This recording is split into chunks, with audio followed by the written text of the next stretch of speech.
Hola, amigos. It's me, host Eric, host Talking French People. And I'm live streaming from the Marriott Residence Inn, where I'm spending the night tonight with Rachel, and en route to the airport tomorrow. And which brings this chapter to an end, It's not the relationship, the chapter. And it's crazy how my life always breaks into chapters like this. It's got to be pre-written in some regard. I'm one wrinkly guy. One of my absolute joys of this experience of dealing with Rachel's psychotic episode was hearing on at least 3 occasions from people in hospitals. Okay, is this your daughter? No, it's not. It's my girlfriend. Okay. If she were my daughter, I would have had to have her when I was 14 years old, which is not impossible, but was for me at 14 for sure. I was not ahead, no game. Oh my gosh. Is that Kankan Krishna Sarmapagu? I think it is. She's sleeping right now, by the way. I'm up in the middle of the night because I got my Adderall yesterday. She is out, which is not usual for her. But they've got her on a new drug that she hasn't been taking before called Tributa or something like that. Listen, I went to go pick up her meds that they prescribed her at the hospital yesterday at the pharmacy. We went to one place. Oh yeah, she needs to sleep. Went to one place and I'm like, I mean, it'd be hard to wake her up right now. She's out. And they didn't have this Tributa stuff. I don't know, maybe it's not called Tributa, something like that. Then we went to another pharmacy, and the prescription is for 15 pills. In other words, they gave her half a month because they knew she was going back to New York. How much was the price tag for 15 pills? Because her insurance is like New York insurance. $750. So I just got her 1 pill for last night, and the CVS will they said that they'll fulfill the rest of the order in a CVS in New York. I guess CVS is all over the country. So that was a bit of a what? $750 for 15 pills? You've got to be fucking kidding me. Meanwhile, the Trazodone that she takes was $9 for 15 pills. So what the fuck, What's up with that? Anyhow, it was great to see her. We were at the hospital yesterday and picked her up, and it was great to come back here and be cleaned up and have sexual intercourse. Had a lot of built-up ejaculate in me, so I used 3 beach towels to clean it up. Just kidding. It didn't really take 3 beach towels to clean it up. But yeah. So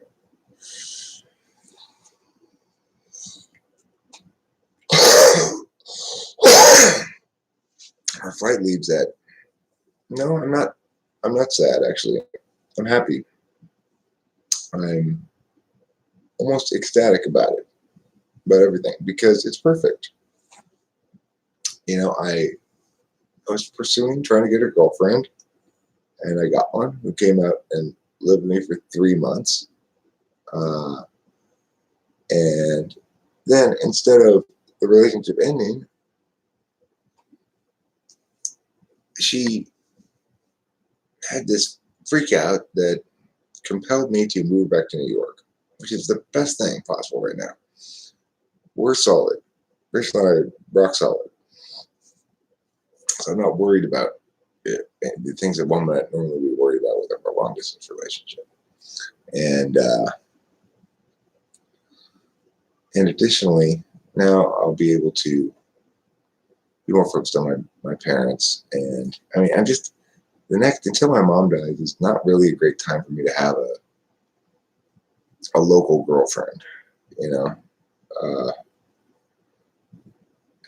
I'm too stuck to the house and too, and especially it's not, it was ready for me to stop splitting my attention and so to speak.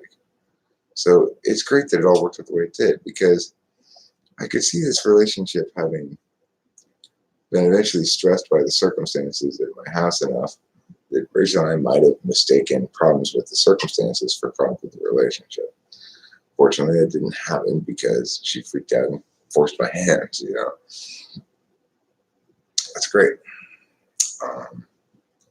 And, you know, she's still not quite herself. And I'm struck by how much these episodes are like blackout drunk episodes. Being a former drunk myself, I have plenty of experience being a blackout drinker. And, you know, she only remembers some bits of the whole episode. It's like she doesn't, large chunks of it are just gone. Just like when you black out drunk. It's kind of like being a reverse drunk in the sense that, for me, in order to stop being a drunk, I have to not do something. In order for her to stop being a drunk, she has to do something, take something, you know. It's of course not really a drunk for her. It's a mental illness. So, you know. I've got a mental illness right now. You know what it's called? Not enough speed. Take a couple of these little speed pills here. It's okay, they're prescribed. It's okay. It's not street drugs. That makes it fine.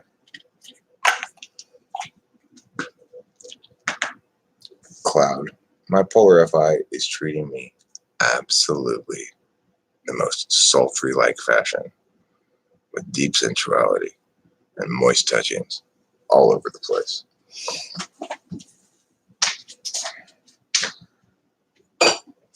When you're constantly awash in the moisture of touchings, things look a little different, okay?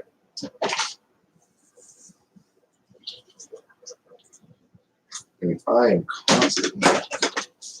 constantly awash in the moisture of touchings,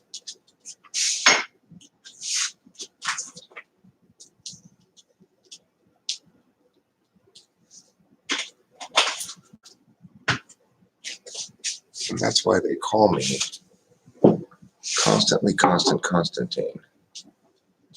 Most constant of Constantines in all of Constantinople.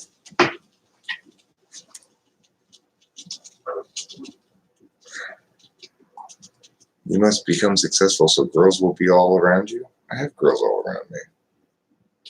The thing is, one thing I realized when I started looking for a girlfriend last time, dating before Rachel came out here, I sort of was like, hey, everybody on the internet, anybody want to be my girlfriend?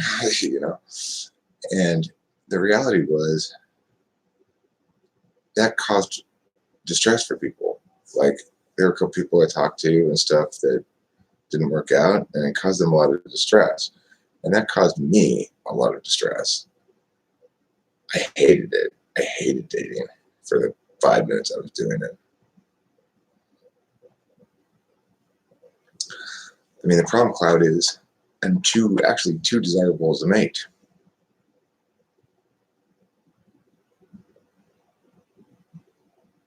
Yeah, I'm popular. You're right. It's not that hard. You just got to pursue a long time. I'm not hugely popular, but I certainly am successful enough. Yeah, you're right, Cloud. Yeah. I don't need to achieve on your metrics. So, I mean, the fact is, I was surprised too, sort of, when I went to go date again. All sorts of women are interested in me, you know? It's just like, wow, what the fuck is this? That's not my life. I am dominant in the typology niche. I am absolutely the single most correct person. But it doesn't mean I'm going to be the most popular, right? The most correct people are not the things that people read in general. Like, for example, if you want to be correct about something, you should really use Google Scholar when you're doing your research. If you want to have good cards, debate cards and stuff. But most people don't read Google Scholar. They're not that interested in it. Well, you know what, Cloud? Apparently my live stream is, because you're here watching it.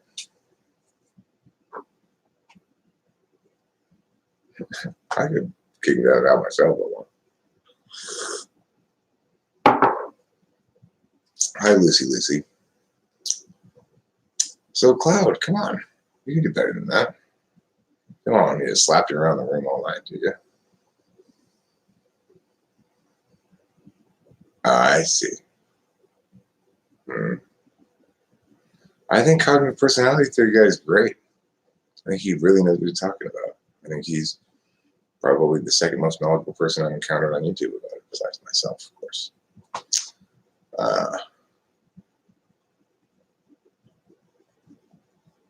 Well, Big D himself said he didn't have a big D, actually, in a comment I noted. But, you know, that's kind of a relative thing. Depends on the lady and what she thinks, I guess.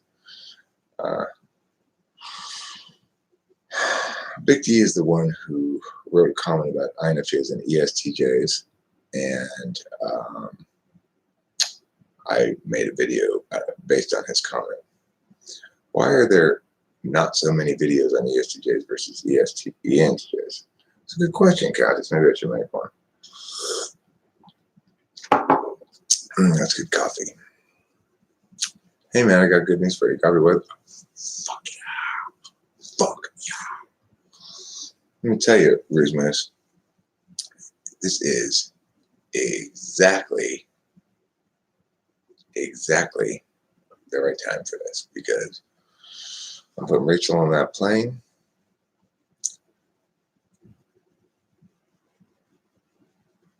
I'm gonna put Rachel on that plane. I'm gonna come back. I'm gonna be still whacked after work and start recording that shit. Just like pew pew pew pew pew pew pew pew, playing the guitar like pew pew pew. So it's gonna be like your ESFP. What are the best girl types for you? Go for the ones with boobs and vaginas. Those are the best girl types for you. And so, in regards to the question, what happened? Nothing happened. Just the chapter's coming to an end. Rachel's going back to New York, but we're still together for sure. And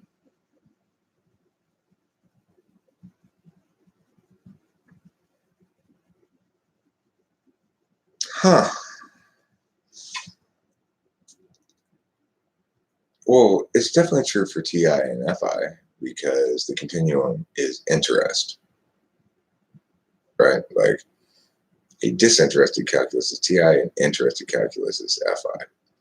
And somewhere in between, presumably, would be, yeah. Except the problem with this notion is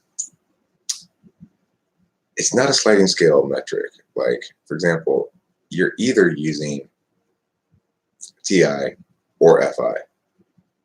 There's no middle ground. So that's the problem with that notion. It's not really a continuum. It's binary. You can either be using an interested calculus or a disinterested calculus, and they conflict directly with each other. You can either using particularist knowledge or universalist knowledge, and they conflict directly with each other. So it's not really a continuum in that regard.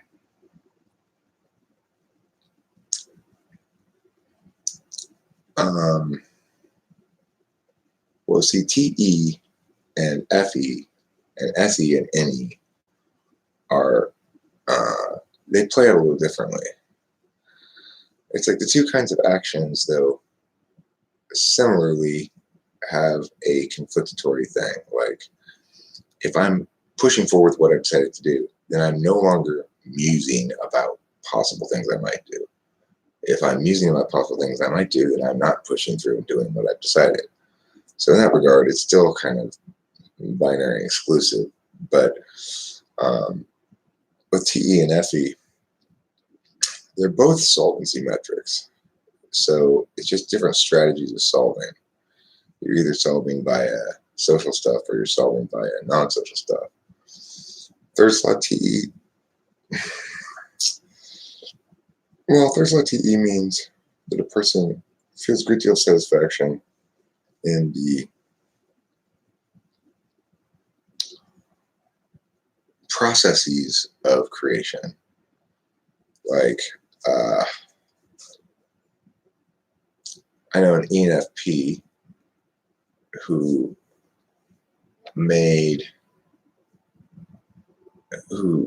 works with metals and made like these clamps that they're really like perfectly like plain, so they fit perfectly together, and it's very I don't know what it's for clamping. But anyway, he talked a long time about how the processes of making these metal clamps and doing all the metal lathing and all that kind of stuff.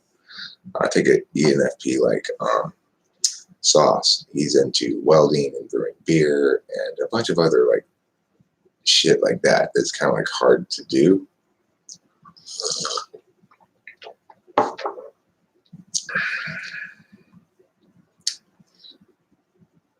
Well, everybody uses your third slot function in its most selfish form. So, for example, I like FE in my third. I have FE in my third slot, so it means I like to receive a lot of attention from other people. I like to receive a lot of FE. I don't really give a lot of FE.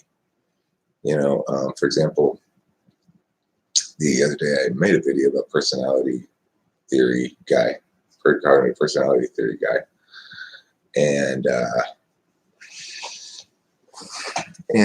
that's an example of me giving FE, like giving props to somebody else.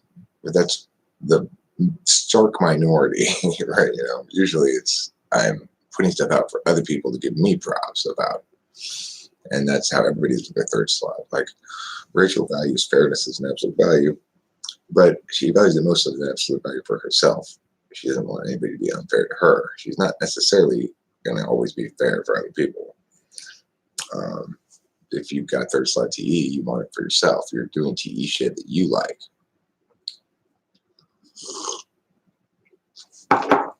My dad, with his third slot NE, he thinks talking is the same thing as holding court, basically. Like, I'm going to start talking, blah, blah, blah, blah, blah, blah, blah, blah, and your job is to listen. He's another example of third slot NE. When the TV's on, and I'm watching TV with him, or Rachel and I were watching TV with him, or whatever, he continually, throughout the TV show, mutes periodically to tell us things, and then unmutes. You know, that's some third slot extroverted intuition. It's just talking is for his purposes, not for anybody else's. Why would the seventh slot be considered an absolute value? Well, because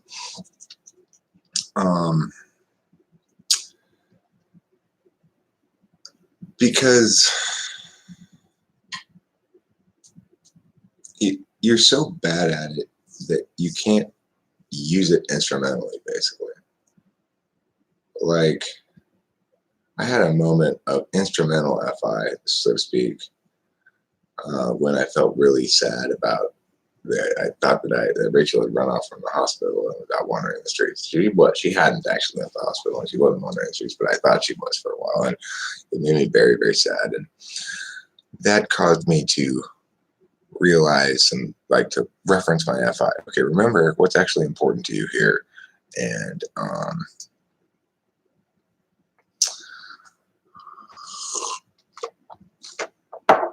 it allowed me to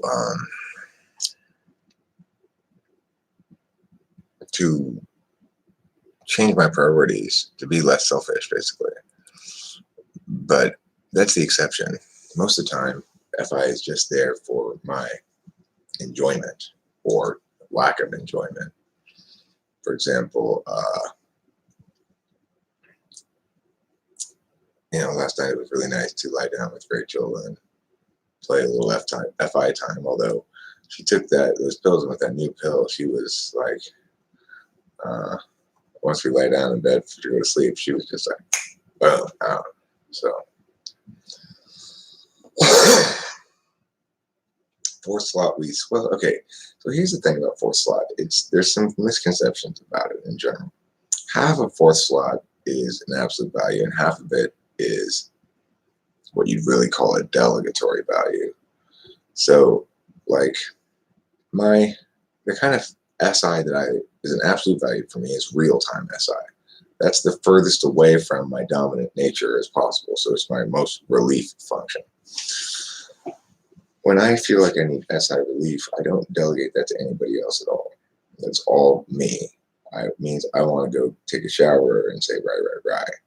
I mean, occasionally I could delegate some SI real time to other people. For example, I like getting a massage.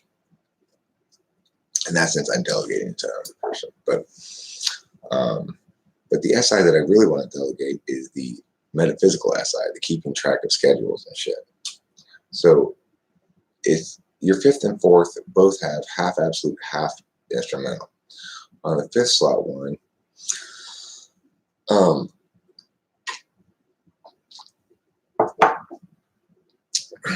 it's on the same physicality plane as the dominant. So it's like, for example, my absolute value is metaphysical NI, which means not the knowing exactly when to swing the bat to hit the ball, not knowing exactly when to fire the gun to hit the duck or whatever.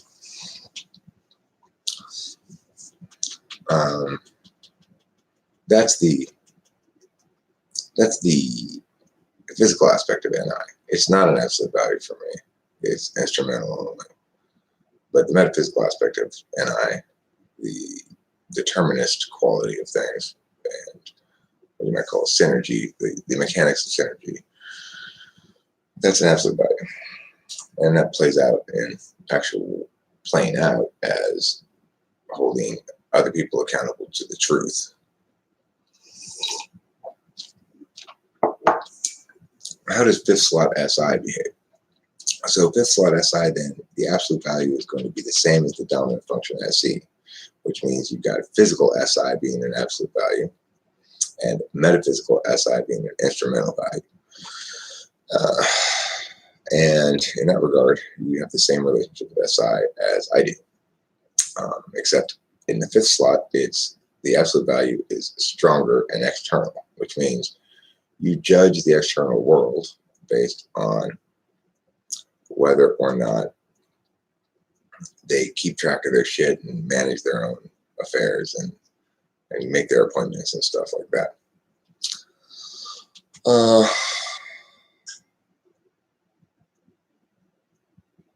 Let's see.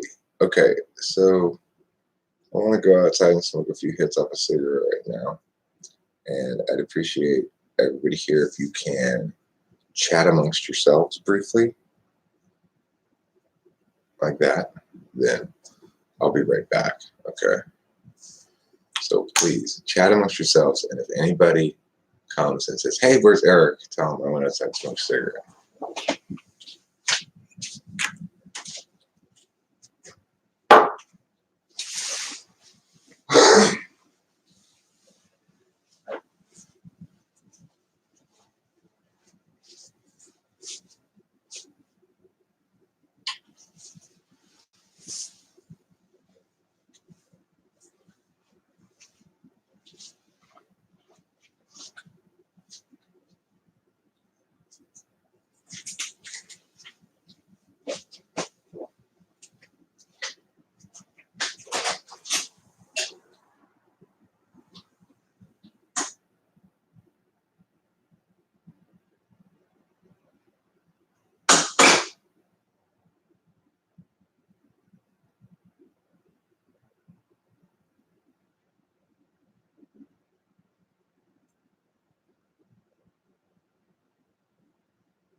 Okay, so the coffee and Adderall and a cigarette have created a circumstance known as turtle head right now. So I'm going to go poop.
Hey, what is this broadcast? This is a broadcast from your unconscious, from the deepest parts of your soul to your heart, your mind, your spirit. This is a Jinjitsu.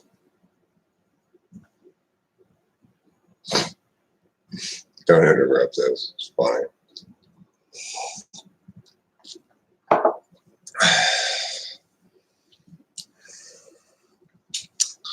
Cloud, sometimes I get the sense that you might be Jeebus.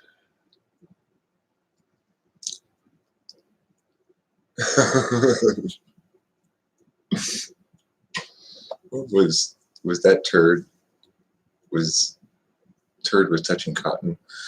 Not quite, but almost, yeah. It wanted to. It wanted to touch denim. I'm not wearing my underwear. I don't wear any underwear now. The reason I'm not wearing any underwear is actually because when we got to the hospital and I finally got her to agree to put on a gown, then she informed me that she was embarrassed because she didn't have any underwear on. Because they told her, you can leave your underwear on, but you put on this gown. And so I took off my underwear and she put it on my underwear so that she had underwear. So now I don't have any underwear.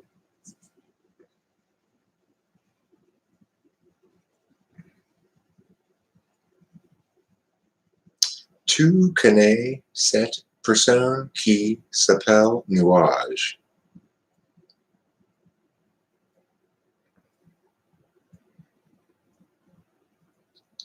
No. Why? Is FI turn-based? No. FI is real-time. But I do want to thank you for mentioning that, Fossology, because I wanted to stress something about 7th slot that I didn't clarify adequately. So 7th slot is an absolute value, but the off aspect, the aspect that's not the same as your dominant function. No, I'm not moving to New York anytime soon. Maybe eventually, but Rachel's going to live in New York. I'm going to live here for the duration of my mom's time on this earth, which is, she's declining fairly rapidly. So I think it's probably within a year she'll be dead. And then at that point, my responsibilities at home will be relieved, and I can. My plans for the future are either move to New York to be with Rachel, certainly a possibility. I'm not married to Los Angeles. Or move Rachel back to Los Angeles, but not live in my parents' house. That would require a lot more legwork in terms of the TE, SE, getting all the medical services switched over and all that kind of stuff. But certainly a possibility. Or another possibility is we could move to some third location. I live in LA, and Rachel is here with me in Los Angeles right now. But she's leaving back from New York tomorrow. Her dad is flying out here actually to meet us at the airport, and he's going to fly back with her. And that made me happy when I heard yesterday that Rachel was relieved to hear that she was happy that he was going to fly her back with her. So I thought it was unnecessary at first, probably, but oh yeah, well, it is worked out. It's working out great. The fact that she's moving back to New York is not harm the relationship at all. It's perfect. It's perfect timing. You know, we had our 3-month trial period. We're both all in, and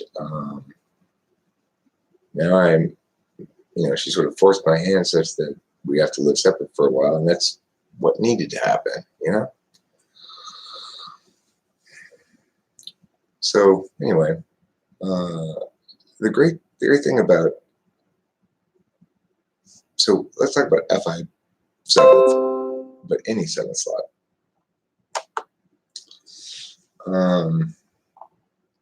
The off aspect is more or less completely blind.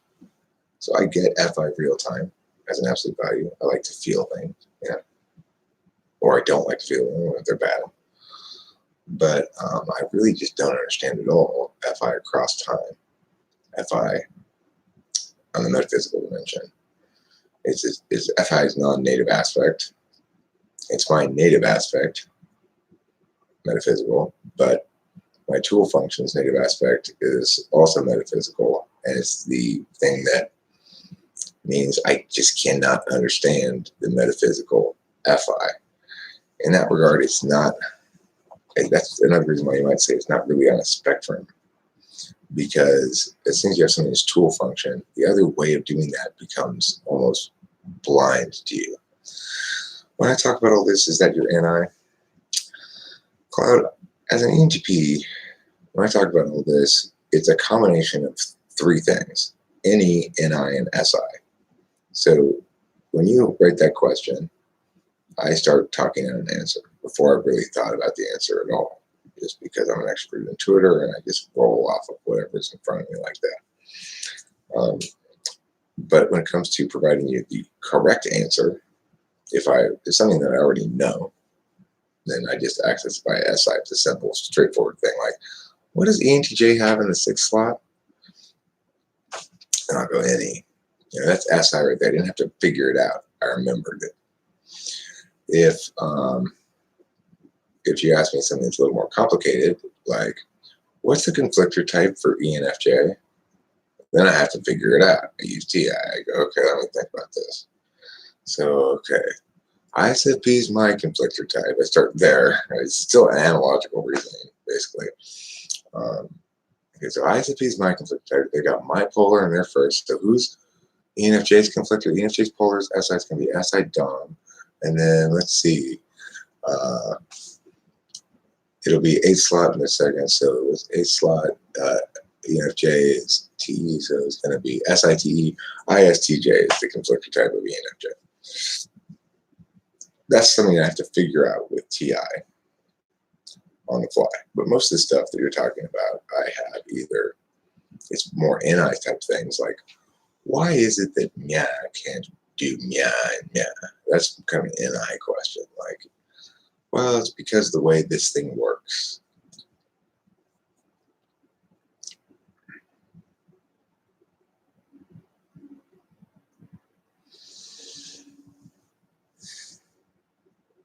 Yeah, but that is easy. How do you see cognitive functions? It's your intuition in time. It's not something you experience on a concrete level.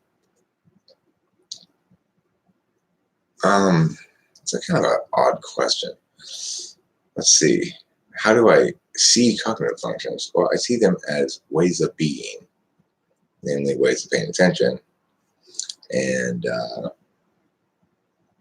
I see them as expressions of being, configural expression. Like a type is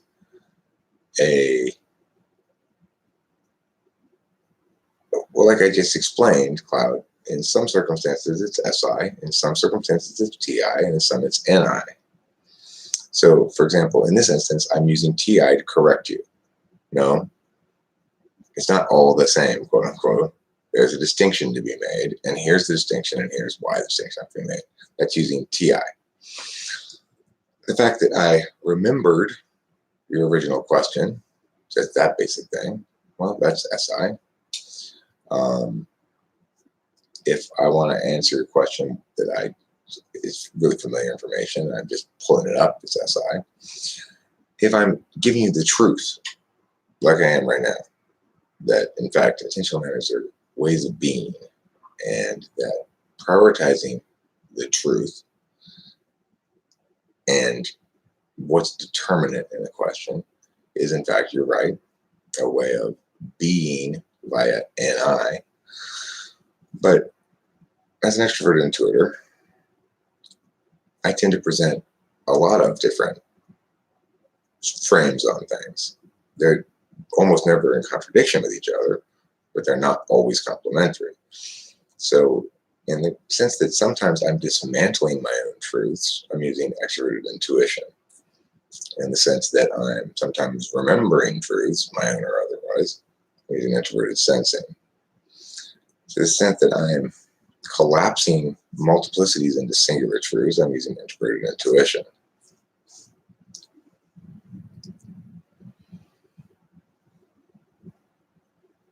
Yeah. Well,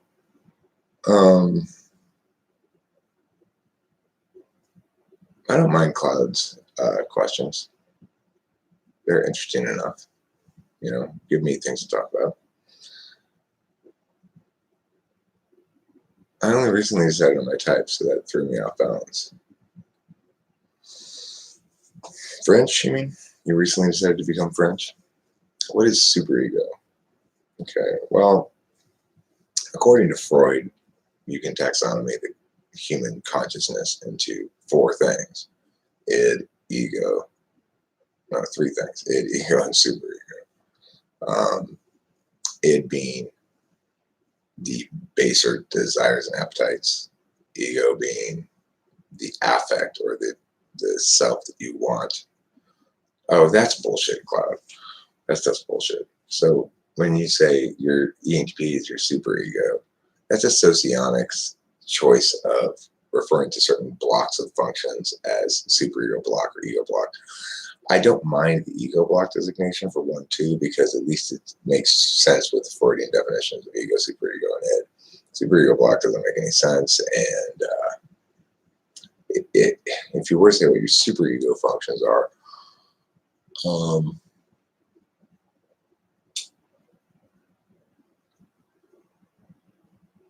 it's ridiculous. All of your functions collaborate in executive decision making in some sense.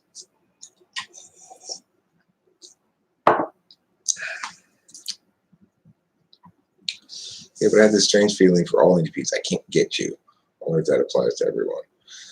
If you really are an ESFP, then that relationship type is indeed one that is very challenging to understand the other person. It's referred to as a collegial relationship, though. So ESFPs and ENTPs don't usually get along very well, but that intertype pairing usually has a collegial relationship. So the equivalent would be like INFJ, INTJ. They have a pretty collegial relationship usually. ENFJ and ESFJ, they have a pretty collegial relationship in general. So those types can generally get along well. How it says your lifestyle and values are distant to me. The thing is, in some ways, ESFPs and ENTPs have a similar frame because we're both action types and we both believe in, ultimately at the end of the day, of impacting the world in some way is our dominant nature. Me, it's with language. You, it's with non-language. But because all of our approaches to attain impacts are so different, it can be a challenge for the two types to understand each other.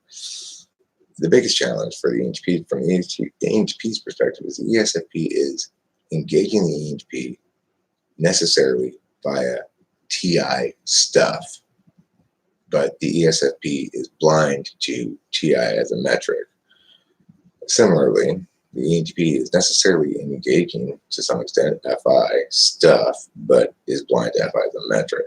So it's that tool function thing that causes a lot of pow if an argument arises. However, if you get an ESFP together with an ENTP and say, you two, host a party together, you'd probably go off pretty good,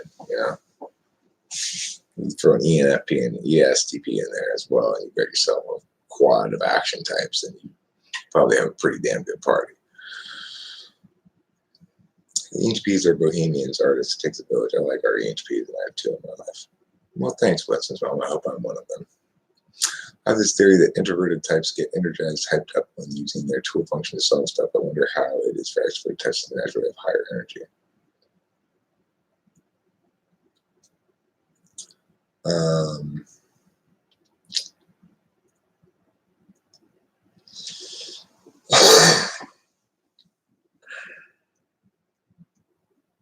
Well, I would say I don't get hyped up using TI at all, but I certainly am comfortable. So it's like this question here requires me to evaluate. Like let's look at this question and talk about basically how an ENTP thinks things out. So you go, I have this theory that introverted types get energized, hyped up when using their tool function to solve stuff. So I think, okay, well, I immediately jump to INFJ, ISFJ, FE tool, because of the, introverted, extroverted tool function stuff. Introverted types seeming extroverted, I link strongly to ISFJ and INFJ because those are the two introverted types that are most likely to seem extroverted, and they're two introverted types that I have in my last two relationships, both of which I mistyped them as the extroverted first. So, I mistyped Kimberly as an ESFJ at first, and I mistyped Rachel as an ENFJ at first. The clock behind me is 2 hours off. No, it's not. It's correct. It's 3:30 in the morning.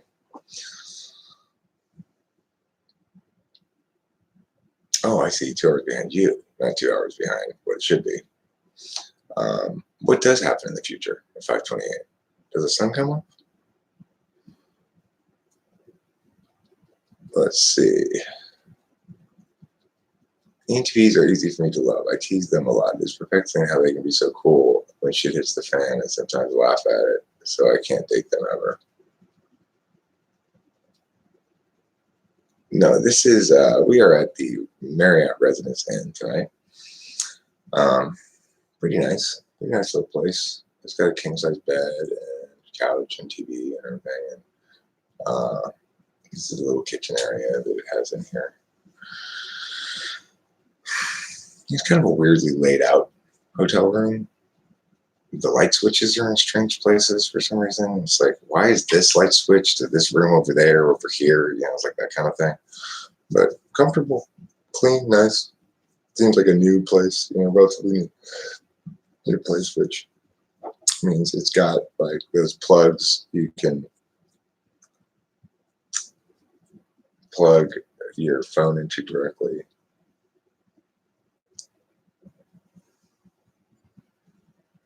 Rachel's father will fly in to take her home. I heard you say this is very good. She'll be more secure with an escort. She knows. Yeah, I'm happy that that's happening because I became happy once Rachel told me that she was happy about it. After Eric, you got to check on CS Joseph. Who knows what he's up to? He's up to spreading lies, and disinformation. Winston's mom. One thing we didn't get a chance to do yesterday because it was actually kind of a hectic day. I picked her up about a little after 2:30 maybe from the hospital. Then I had to go back to my house. And she waited in the car, and then we came over here. I had to move some shit. We had to go to a couple pharmacies. We had to go to dinner, and you know, by the time we were done with all of that stuff, there wasn't time to really go into the stuff. But what I plan to do when she wakes up in the morning, first thing, is to share with her the wonderful Get Well card that Hambone designed and that Winston's mom has been instrumental in helping me to promote. It's got, last I saw it, had 26 entries on it, which is great. And I'm looking forward to showing that to her in the morning, and I think she's going to really appreciate it.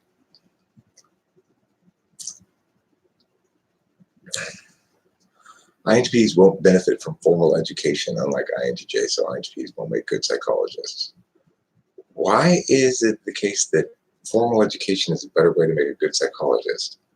That doesn't make any sense. I mean, he's a terrible understander of psychology, and I'm fantastic at it, and I don't have any formal education.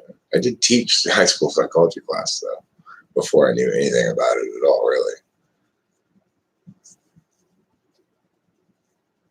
Okay, well, Cloud. CSJ may possibly be ENFJ, but I think ESTJ is more likely. ENFJ is a possibility. I think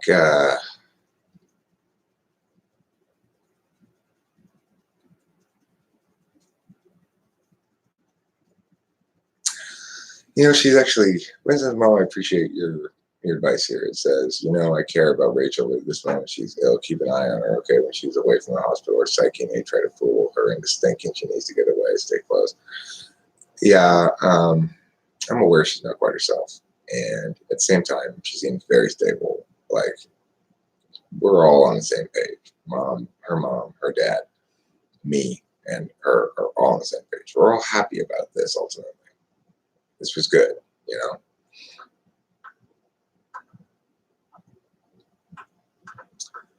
So,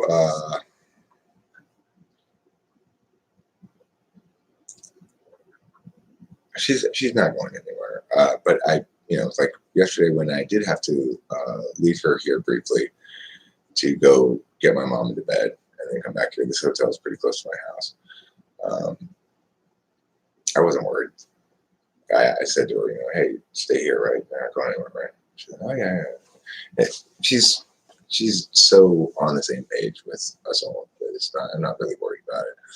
I am keeping an eye on her though, nevertheless, and I do recognize that she's not really fully herself yet. Again, so thank you for the advice.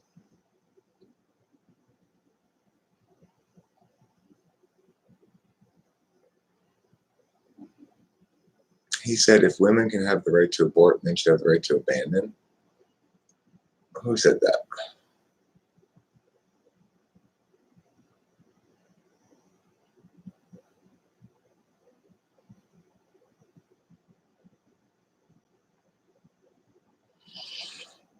The thing is,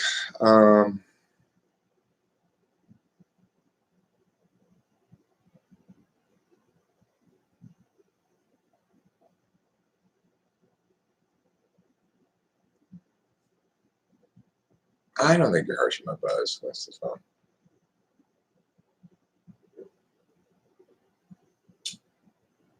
You think he's an ESTP? That's possible. It's possible. I don't really see it, but it's possible.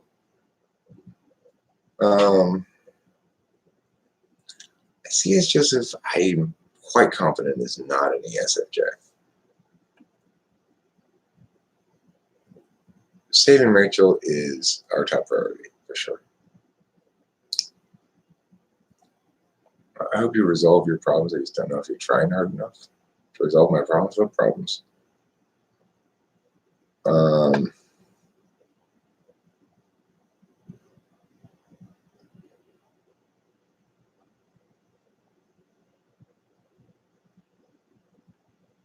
C.S. Joseph is Walmart Jordan Peterson. C.S. Joseph is not any kind of Jordan Peterson.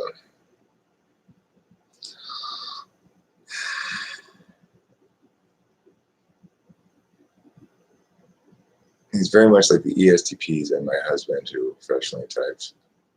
Okay, I mean, I've never had a chance to type him. I'd have to check his TI. TI seems awful. I mean, but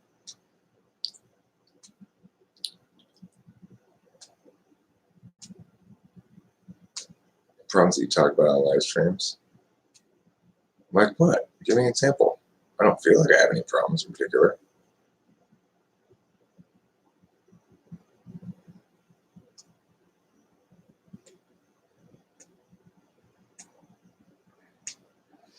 Well, I mean, I've definitely heard the possible suggestion that he's ESFP. That's a possibility. He could be TI polar. He's got to be either TI polar or NI polar. One of the two.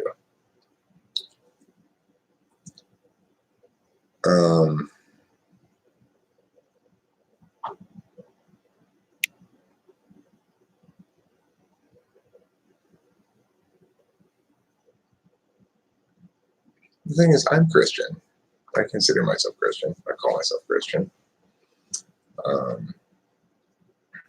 advocate a moral path of attaining more Christ-likeness, I guess. But I'm not always wrong, like C.S. Joseph, so I'm not always wrong. Do I believe in God? Well, like I said, I self-identify as a Christian, and I exercise faith accordingly within that frame to attain moral agency. When you ask the question, do you believe in God, are you asking me, do I affirm God's existence as a position statement? I don't see any need or reason to do that.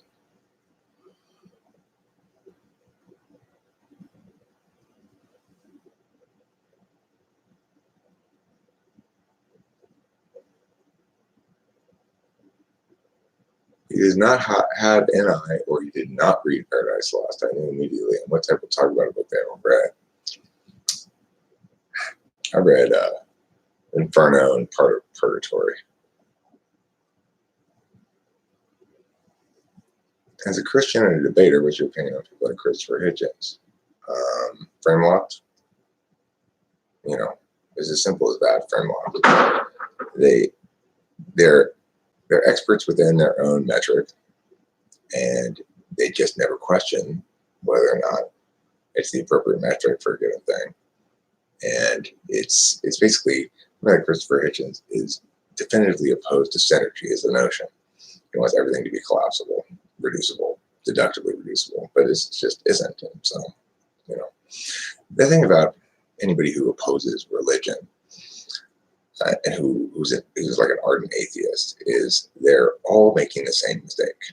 They're all assuming that a person's faith-based behaviors need to adhere to the same kind of thinking as their rationality-based behaviors. And of course, if it did, it wouldn't be faith-based. You know, ardent atheists love to argue against the stupidest least reasonable and least wise incarnations of faith and religion. Probably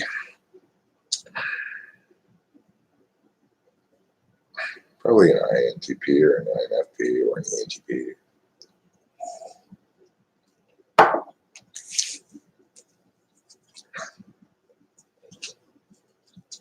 I mean, I don't hate organized religion or like it. I'm not part of any organized religion. I don't go to church. I don't read the Bible. I don't listen to preachers talk to me about God. I engage in a personal relationship with faith, which applies. Oh, okay. Yeah, I never really watched him or anything. I'm familiar with his books and stuff a little bit, but the thing is,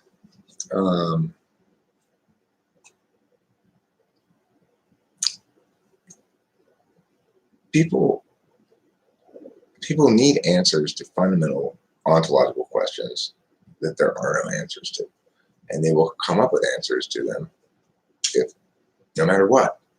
So, for example, atheists have replaced God as an explanation for the existence of human beings with not by getting rid of God, but by making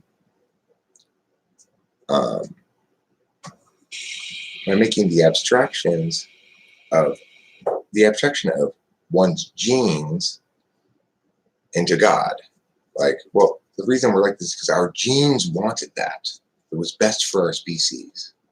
There's an implicit normative quality to the whole thing that the atheists just ignore as though this is a scientific explanation, so we can just ignore the normative aspects to it.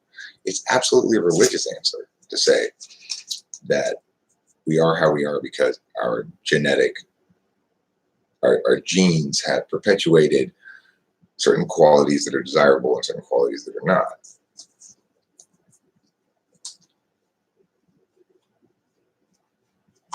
I'm puzzled by the notion of a God who takes attendance.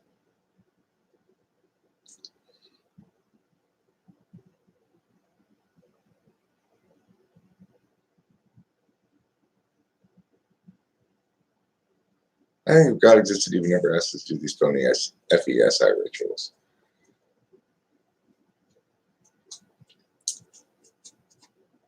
Well, he never has. Asked me anyway to do that.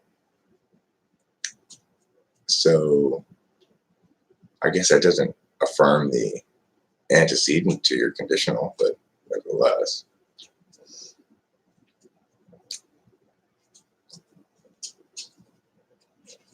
Yeah, interior identity politics are stupid. I saw this thing. My dad was watching Fox News the other night, and again, I want to stress he watches both Fox News and MSNBC. He told me the other night he likes Rachel Maddow. I said, nobody likes Rachel Maddow. What are you talking about? How can you like her? Well, at least she's got a strong position. You don't.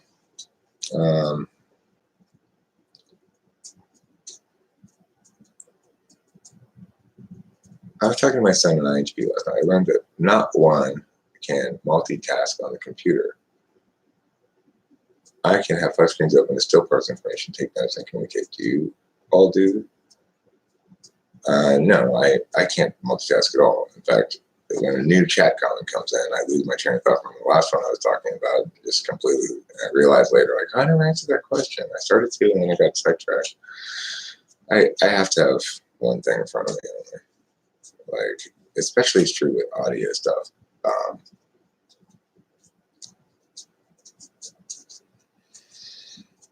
I can't have a TV on in the background that's people talking, without it completely overwhelming my attention. I mean, I think most types find it hard to have ESTJ parents in some sense.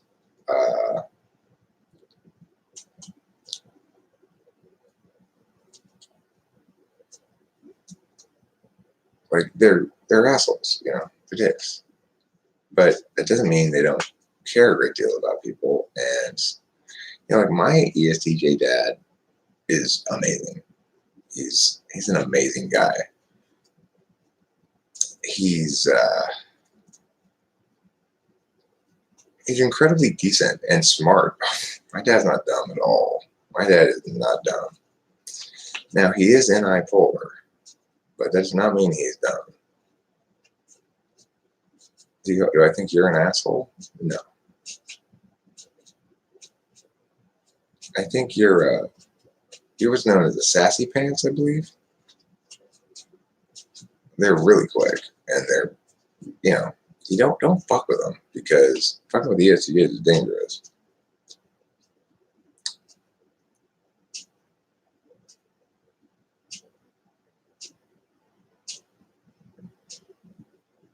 Who are you talking about? Does not respect our process. Who does not respect our process?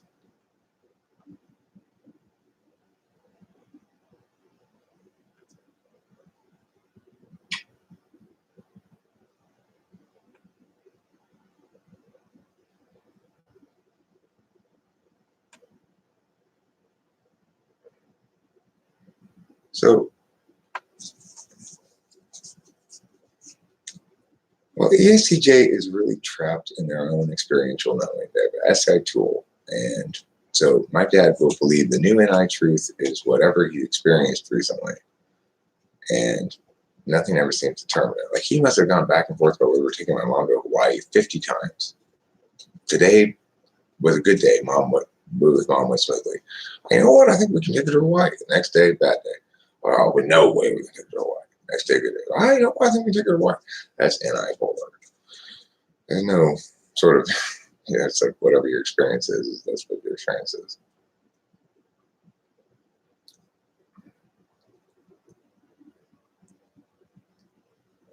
I'm into, do you know who Roger Stone is? Do you know Stephen Miller is? Do you know who Wilbur Ross is? There goes talking to Trump. Oh, okay. Trump doesn't have any real vision except that his default frame of action. It's just like, what we gotta do is do shit. So, whatever I happen to think in the moment, do shit. Yeah. Countess says, I asked an ESTJ what he did in the morning, what he has in the fridge. I didn't even know it was possible. I had a good memory. It's crazy how attentive an ESTJ is to where everything is in their house. I moved something just like 2 feet in the house. My dad's like, why did you move the mirror? Why did you move that small box that I had on the counter to the left of the mirror? How do you even know I'm what?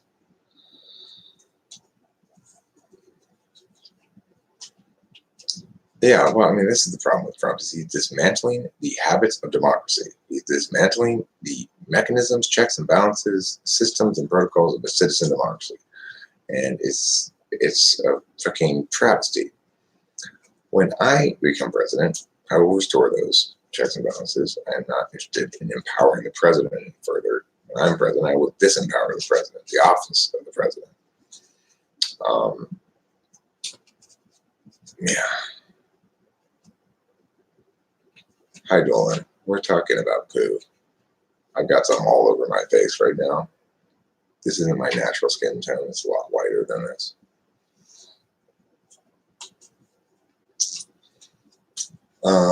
Total tangent, but do you ever see recurring people in chat and try to type them just for their content? Yeah, I mean, I sometimes just type people based on their chatting or their comments and stuff like that. It's not very reliable, but yeah.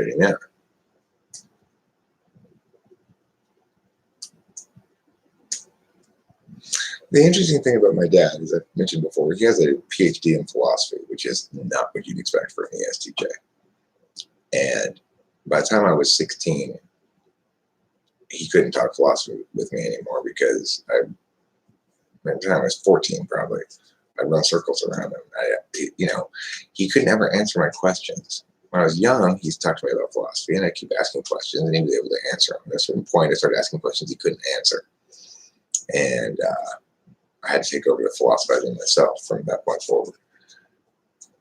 It's odd because he and I both know that I'm a better thinker than he is. And yet he's got a PhD in philosophy, and it's all the the shit that goes along with being super smart. He's got a doctorate, and he's got a lot of different career stuff that he's done. And he was a political science professor at a university and all that stuff. And the fact is, I understand everything he understands way, way, way better than he does. I just do. You know, I'm just way better at using language to understand things. But at the same time, I'm never ahead of him. I'm never steps ahead of him. He always seems to be steps ahead of me. It's weird. It's that demonstrative SC. I start scheming, and all of a sudden he's done something to tip over the apple cart. Let's see.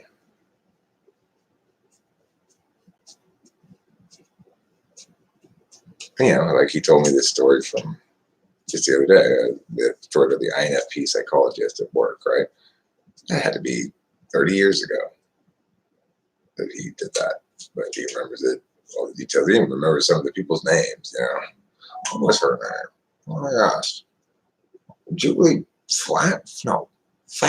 That's right, Julie Flanagan. It's crazy, their memory.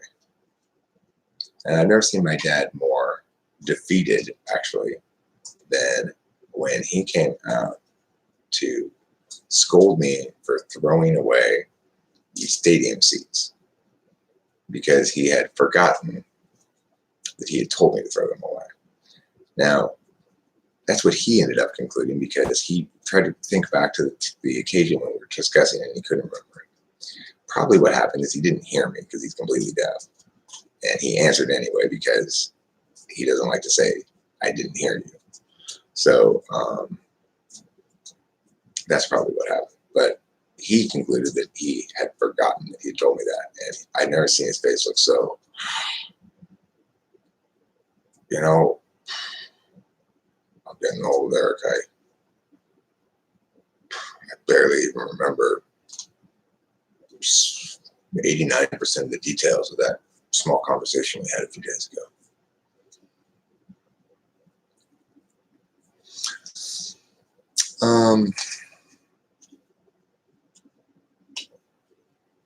Oh yeah, you were in that live stream. Yeah, that's probably what happened. He probably just didn't hear me, but he answered anyway because he does that sometimes. He thinks he gets, like, sometimes he'll think I said something completely different. I'm like, no, Dad, I didn't. No. There still seems to be a combination of Socionics, MBTI, and classic proto-human. Would you ever do a video on how you came up with your system? Sure. Trial and error. I came up with a system before that fell apart. It's like I thought this, and then as you know, TI killed it. Basically, people would point out, well, what about this? And I got the whole system. And I started a second one. I didn't get very far into it. It involved subtypes, and again, TI collapsed it. And so, I just went back to the fucking absolute basics. And I said, okay, well, let's get rid of any notions of subtypes. That doesn't seem to work. And let's break down what we're talking about here. And, I mean, like the core ideas of my system are, first of all, that we can't understand anything about attentional matters at all until we respect the fact that there are 4 distinct planes of existence: physical external, physical internal, metaphysical external, metaphysical internal.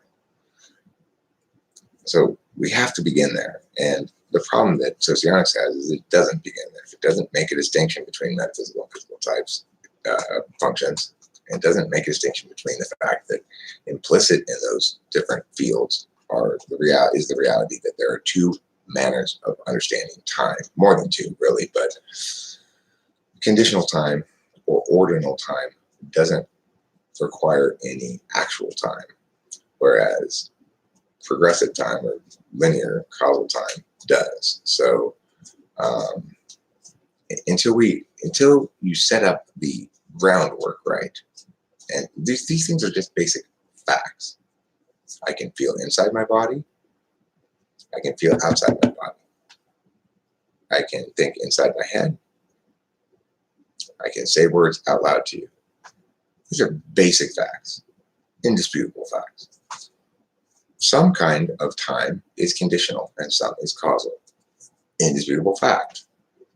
I can do a whole bunch of conditionality logic stuff in my head and come to a conclusion, and it all assumes that everything that I'm doing conditionality on is static and permanent and stays the same. By the time I'm done with my conditionality calculus, I'll have a firm conclusion. I might return back to the regular world and discover that things have actually changed and that my TI conclusion is no good anymore. But that's only because TI assumes and operates under the assumption that statuses remain as they are until acted upon by an external agent. So, so we know that. We know that there are two different kinds of time, at least, and we know that there are 4 different fields. And these are basic facts that can't really be disputed, but that weren't accounted for when beginning to think about cognitive functions by other parties. So once we acknowledge that those are the things, then we have to look at it in terms of how are we going to operationalize our terms? If we're going to operationalize our terms, what you need to do to make a successful case for anything. As a debate coach, I understand what it means to operationalize terms. It means to relate them back to a framework in a way that impacts them within a frame. And functionally, the equivalent of that for cognitive functions needs to be something that's modelable. Now, once you're talking about modeling something, then you need to have shit break down to binaries, more or less. And so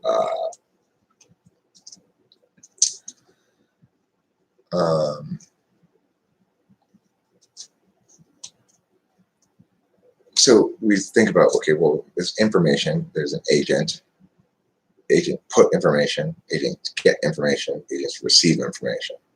Turns out there's a fourth one, interfacing, which is to say it's basically all of those things with something that requires direct interaction and responsiveness with.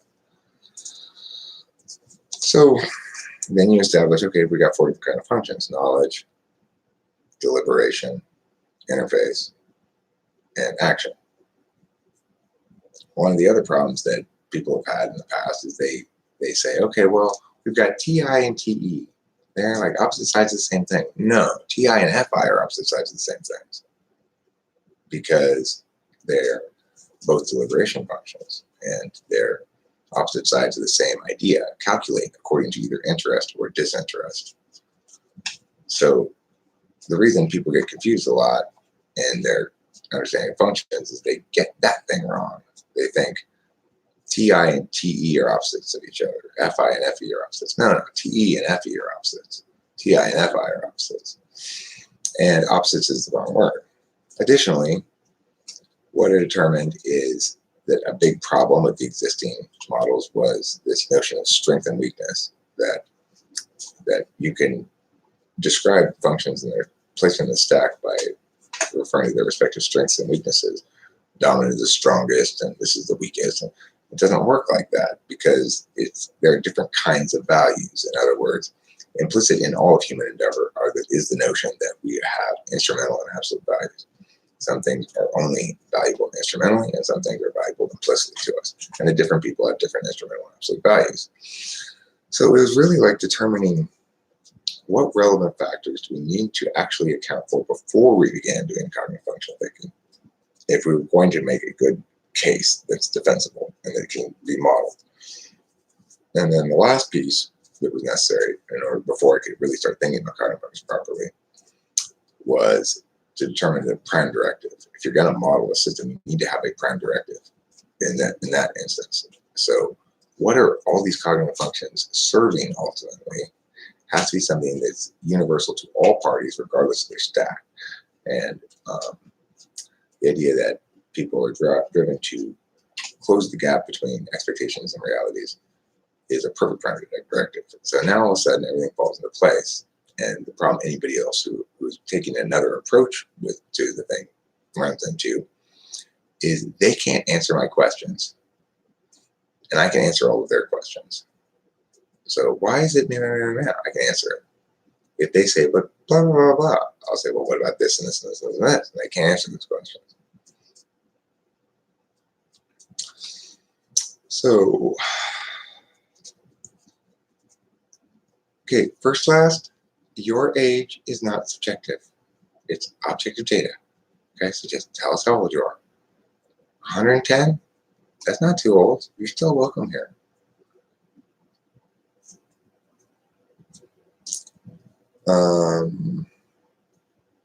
Eric, you look a bit tired. Are you okay? Should we eat inside? Who will take care of you? I will take care of me. I'm fine. It's been a rough few days, obviously, for me. And yesterday was a bit of a challenge in the sense that I kept encountering these fucking bullshit waiting things. Like, first, Grace and I went to the Habit to get Cokes and fries. We weren't ready for dinner, but, you know, yeah. So, at the Habit there's a lady in front of us, these 4 people in front of us who stood there. It's like there were just one people in line in front of us, one group in line in front of us, this party of 4. And so I was like, okay, cool, this is going to take a second. The lady fucking stood there and was like, you know what? No, can I actually get no mushrooms on the meow? Let's have this one well done with the cutting up. So they're fucking like 10 or 15 minutes just ordering her shit and reordering the meow. So finally, one of the other members of her party came over and who could see that we were getting rather irritated by this and said, "You're taking too long," and put money in the tip jar for the lady. It was just like appalling. Like, oh my God, how can you be so FE dense that you've got people right behind you and you just don't give a fuck. You just meowing. Then what happened at the pharmacy? There was a guy in front of us at the drop off. Again, one person in front of me, drop off. We stood there at least 15, 20 minutes as he had like 6 different prescriptions and infinite questions about all of them. Okay, so I don't understand. You said this one's been what? It's like a bucket of rocks in his head, you know. And then, you know, we hit this stoplight where everything was super. It's like you can't turn right, you can't. And then the train things come down. It's my turn. The train things come down right when it's my turn to go, and I have to wait through another light. And then it's like, fucking, what is up with this bullshit? A lot of that stuff yesterday. What else happened yesterday? I went to go get Rachel's suitcase from storage, and I broke off the key to the storage lock in the lock, so I couldn't get into storage. I was on a tight time schedule. I couldn't even deal with fixing that problem right there. I got to go back to storage unit, cut that lock off, replace the lock. Yeah. A lot of little frustration shit like that was happening yesterday. But, you know, I took it all in stride. I didn't feel too frustrated. I didn't get too agitated.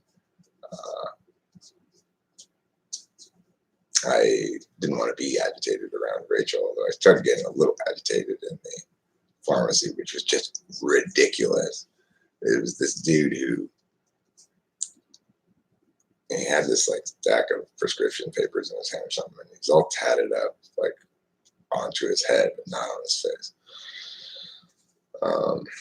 And just, I couldn't really hear what he was asking, but so do I shake it up? Like, I remember him saying something like that about some sort of cough syrupy thing, and he hadn't even dropped off the prescription, asking him to drop off, you know. It's like, and guess what? Here's another frustration. So at CVS, I always play blood pressure. They've got the blood pressure machine cuff thing there. And it tells you if you get under 120 and under 80, then you're normal. I always get under 120 and under 80. I always win that game.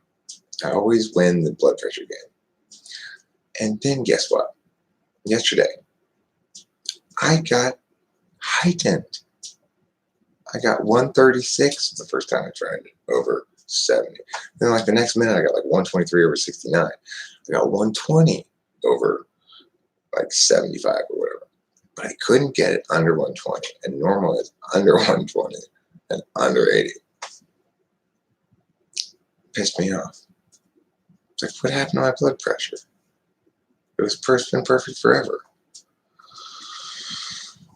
Do you realize, those jokes, that it's a bit like learning to deal with a chronic long-term illness to give yourself some room to process odd emotions that pop up? Yeah, sure, I will. I will eat cereal for dinner if I feel like it, especially when it's available and too lazy to cook. I like breakfast foods for dinner as well. Yeah, well, under 120 and under 80. That's what it says on the machine. 136 is perfectly normal for me. Not according to the machine. According to that, I have heightened and early stages of hypertension. You eated macaronis and drink energy drinks. Bagels are awesome. Bagels are delicious. That's a stupid rule, okay. But I still want to win the game in the CVS, though. To win the game in the CVS, according to my understanding of how to win the game, you need to get under 120 and under 80. I did it like 4 or 5 times because we were waiting there and waiting behind this guy who was just so dense. So one thing I am happy about is Rachel's mom texted me to say that she accepted my apology and that she appreciates me, and it's like we're good. We had some conflict early on, and I also had a little brief conflict with her dad, who I only spoke to one time for like a minute on the phone. But what I have got for him, I'm going to show you. Hold on.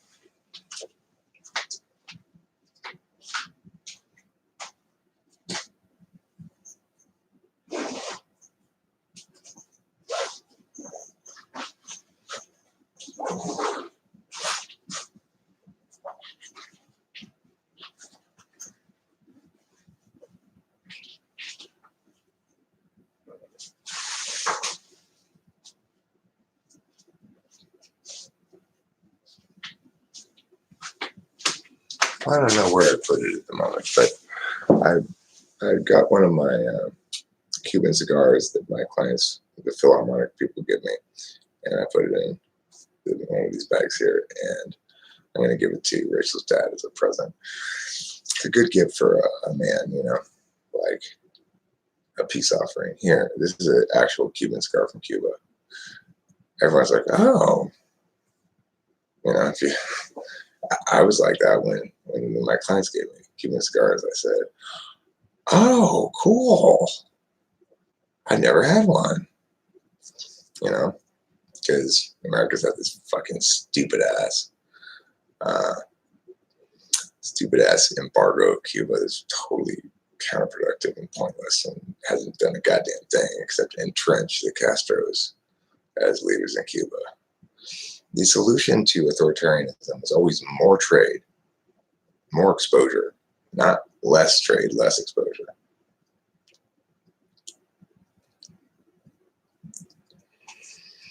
Okay, so anyway, hopefully Mike, her dad, appreciates that, and I get off. It's a good way to hopefully get off a little bit of better foot with him than I did with mom, It's time for me now to go outside again, smoke another cigarette. So I'm going to make the same request I made last time. I'm going to ask those of you who are here to please, please, please chat amongst yourselves and entertain each other. And if somebody comes in and says, hey, where's Eric? You tell them, you went outside to smoke a cigarette, we'll be back in a little bit. Don't panic, okay?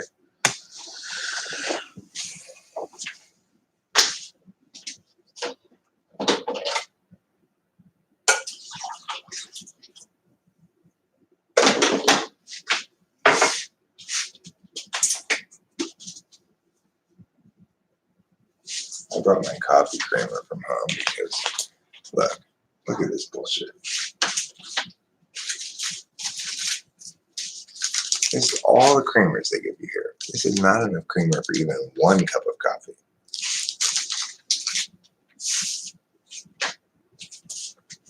That's enough creamer for a cup of coffee. See how much creamer I have in there? Shit ton. You need a shit ton, or else it won't come out good.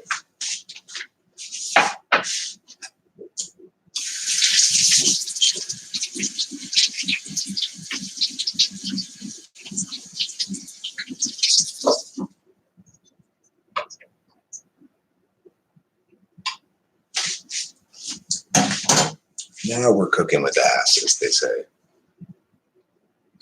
I don't like whipped cream. I like non-dairy creamer. Shit tons of it. Makes it meaty and good. See, that's a meaty cup of coffee. If you don't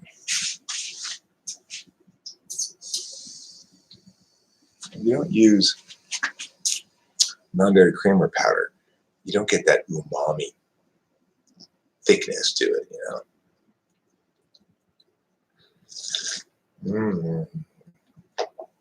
Yeah, this stuff. You literally cannot put too much of this into a cup of coffee. It just gets creamier and gooder, and umamier. Okay, so now I'm going outside to smoke that cigarette. Remember I was talking to you guys about chatting amongst yourselves, all this stuff? Still applies, okay?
So I was thinking rather gleefully outside.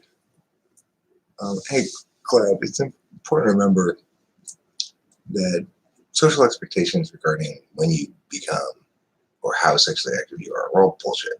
So, I didn't have sex till I was 18, and by the time I was 20, I had only done 2 girls, I think, and I was totally celibate for like 4 years in my early 20s, from like 22 to 26 or something like that, 27, you know.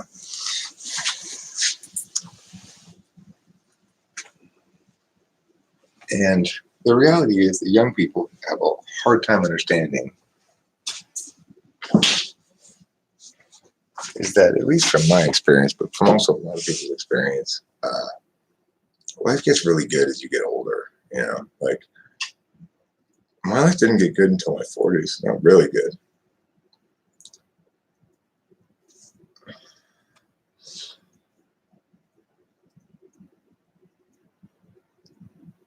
Oh, anyway, so I want to tell the story about schooling the ESTJ nurse at the hospital.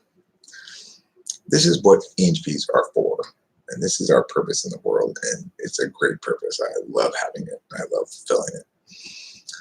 At the first hospital we went to, they told us, in no uncertain terms, there'd be a psych team to evaluator. Once the morning shift came on, go ahead and stay, wait here. You don't need to go to the other hospital, yada, yada.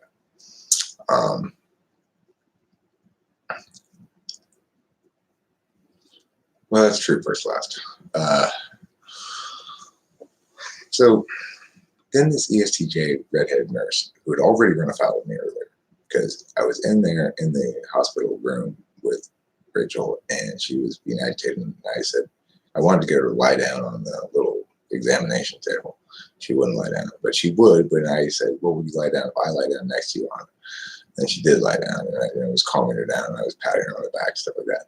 And this nurse came in and told me, you cannot be up there. You need to sit in that chair, blah, blah, blah, all like that. And so I got up and I walked right out of the room. I was like, excuse me, madam. I am comforting an agitated woman. Your protocols are not paramount here. And she was just like, bah, bah, bah, bah. And then, so after we continued to wait there for a long time, she decided, this nurse, to send in a social worker to Rachel and to try to spin that as fulfilling what they had told us they were going to do. You're not going to spin that shit past me. No, the social worker is not what we were told. You were trying to spin this, and I'm not buying it, and nobody around here is buying it either. You're lying, you know. And on the way out, I shamed the living fuck out of her. You, madam, are a moral reprobate. You need to place compassion before protocols, and your utter failure to do so is disgusting. You know, I was saying shit like that very loudly on the way out. And the thing is, it was very obvious that everybody else who worked in that hospital was snickering, and they loved to see her get her comeuppance, which she so richly deserved.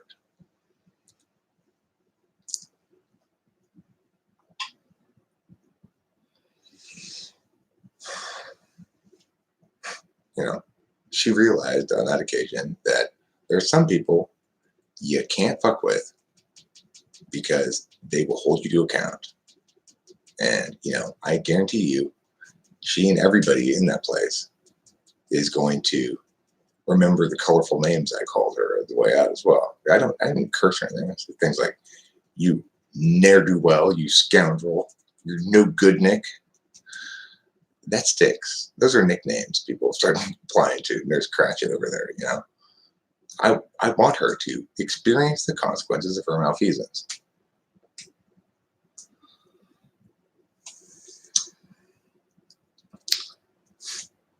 C.S. Joseph's an ENTP, Eric's an ISFP. Facts. How's Rachel doing? She's crashed out. She's hardcore crashed out. She's doing great. I will live stream with her briefly in the morning when she is up and everything. Sounds like she's actually stirring at the moment. She's been like still out for hours. But yeah, we will live stream before I send her off on the line in the morning, and briefly, probably just 20 minutes or something. We got a busy day ahead of us.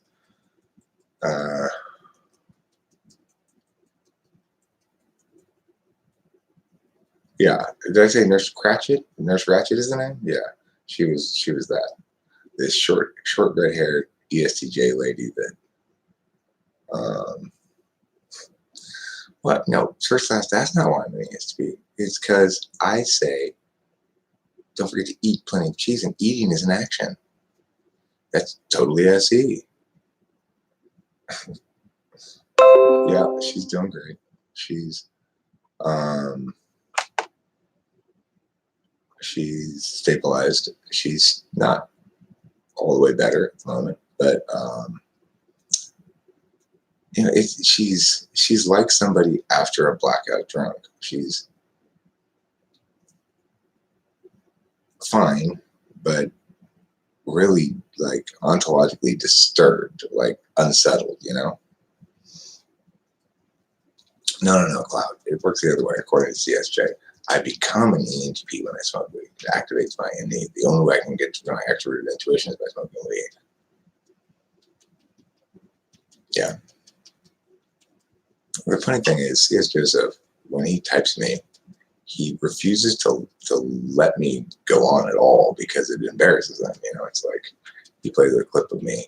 He plays 5 seconds of it. If he lets me talk at all, then he's obviously going to sound stupid by comparison because he doesn't know what he's talking about,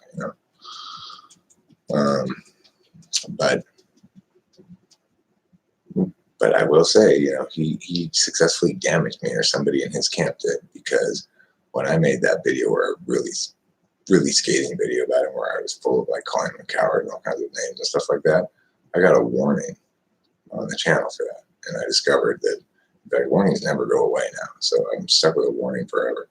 What do I think about Enneagram? I think Enneagram is a good explanation for what other people think of as being subtypes. There aren't any subtypes cognitive function wise. That's nonsense. But your cognitive function configuration is informed definitely by your Enneagram type, as far as I'm concerned.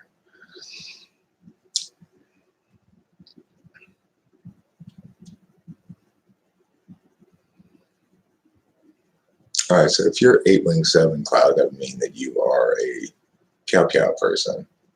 Piao are ones like, Rachel's mom's an 8, my dad's an 8. And so Rachel's mom and I, at first, we went, because she's got her 8th slot FE, which means she's not approaching me with sufficient, in my opinion, egalitarianness or deference.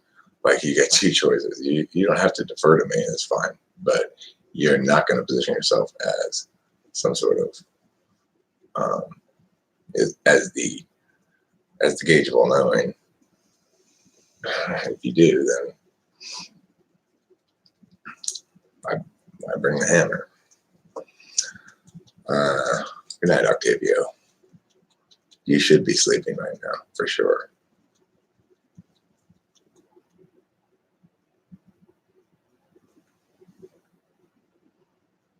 It says here, Countess is an INTJ in bed is an awesome thing where focused. You agree, and focus has advantages, so does yoga and super flexible. They use super flexible. Rachel. Yeah. Put those legs behind her head if she wants to. Christy, me too. I tend to be an ENTP when I'm stoned, and an ENTP when I'm drunk, and an ENTP when I'm on other drugs too, and when I'm sober. The Wagetta. Simple answer. 100% absolutely yes.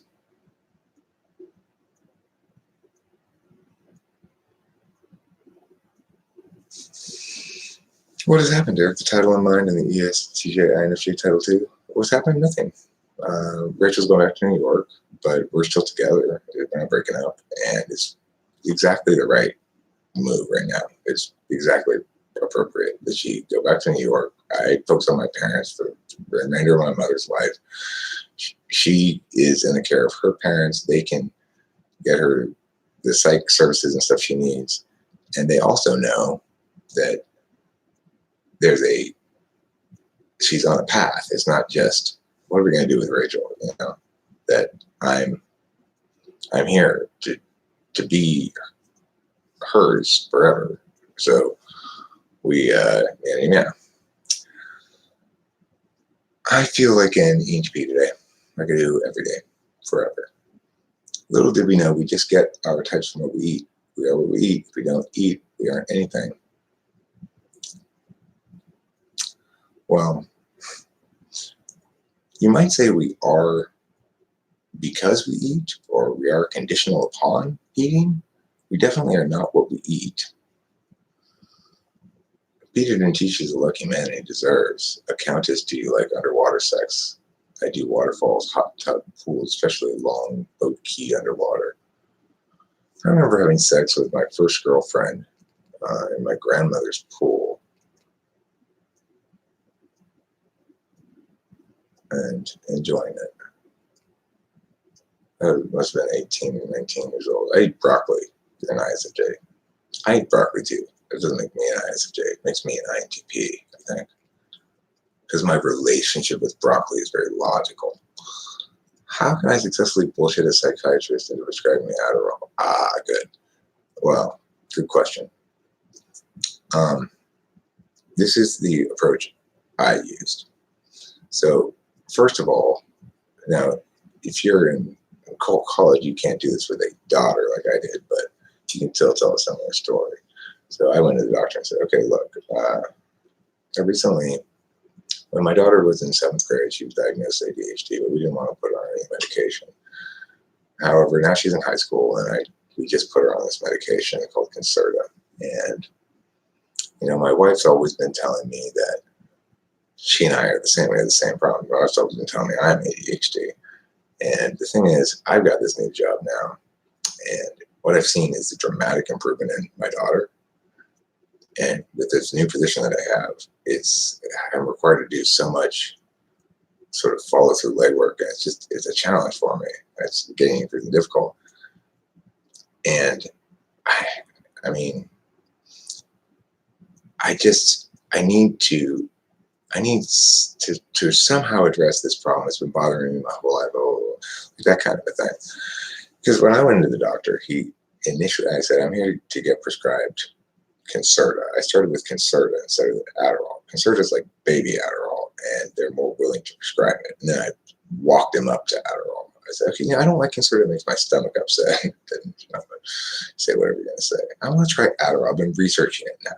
So you go in as though you have a problem and you've not researched the solution, but that you have some familiarity with the solution because of somebody in your family. I have a little sister who, right? And then you go, my parents have said, we're 2 peas in a pod, always bouncing off the walls. And I've seen how well it worked for her, and I want to try something like that. And then when you go back after that, you go, now I've researched the actual drugs because I've been on this Concerta, and I think I want to try this Adderall. And then like Adderall, you got to move them up to the right dosage too. So I started off with just a 10, and I ended up settling on 2 15s a day. So I get 30 milligrams a day. I don't want any more than that. I don't need any more than that. I like the relationship I currently have with amphetamines, where it's kind of binge purge, So I'm good. And then because I've kept saying to the doctor the same amount of prescription, not trying to raise it or anything or change it, I never get any grief from him at all. He's quite confident that I ought to be on it, that you got the right thing and all that kind of shit. Of course, it should be noted, when I went in to sell my doctor on the notion of giving me Adderall, and again, I want to stress, he told me right off the bat, I do not prescribe this. You'll have to go to a specialist. There's no way you're walking out of here with this shit. But I did anyway. And the reason is partially because he's an ISTP, my doctor, and I'm an ENTP. I'm a supervisor type. And my NETI is just, he sort of just naturally defers to it. Pretty cool. The Gulf is like a baby rocking chair, soft calming, and the sand is like white sugar, the most lovely beach in the world next to Guam. I'm okay at sex, but really good at head. Girls have cried and men have made surprised exclamations.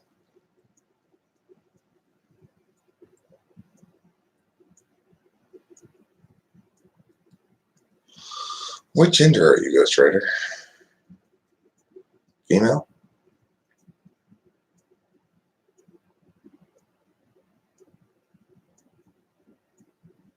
The big O.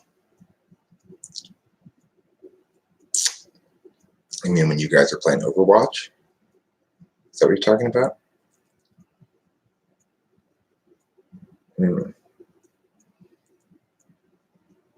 Well, Ghost Rider, that's something to really write home about.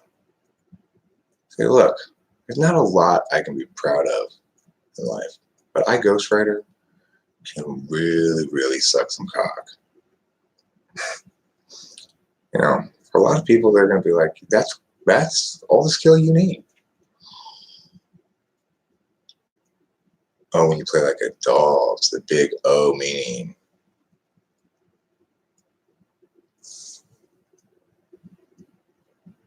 Opera, you go to the opera, that's a very adult thing to do.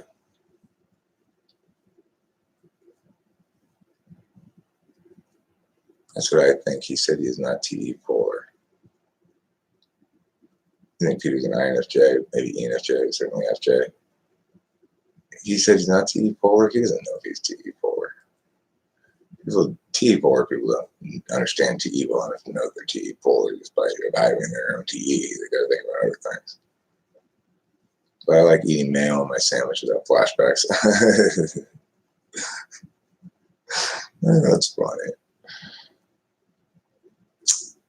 I think NI is very good at head. I am not humble bragging, focus on meanings. Well, I've never sucked on a penis before, but I don't think I'm skilled, but also don't think I'm interested in cunnilingus. I'm just not into that really. My first wife kind of ruined me on that. It's like she was very insistent about that shit. Like it was always I had to navigate the obstacle course to get to her vagina. Yeah, Eric the NHP is really an NHP. Nicholas Watson, he is. That's why his videos are so boring. Cloud, your pronunciation's wrong. It's Wong, not Wong.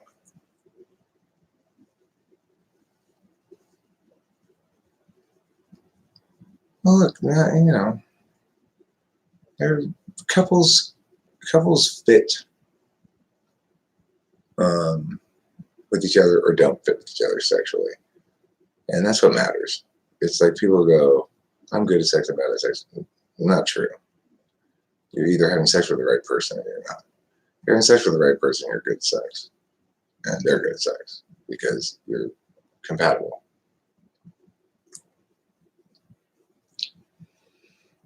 Peter could sit on a well-balanced fence. I was often challenged as an INFJ in the beginning, but I am not a feeler. I know this when I feel it's immature and awkward. My belief function is childish. Winston's mom, you're definitely not an FE user. You've got remarkably good FE instincts about some things, but it's for other people, you know.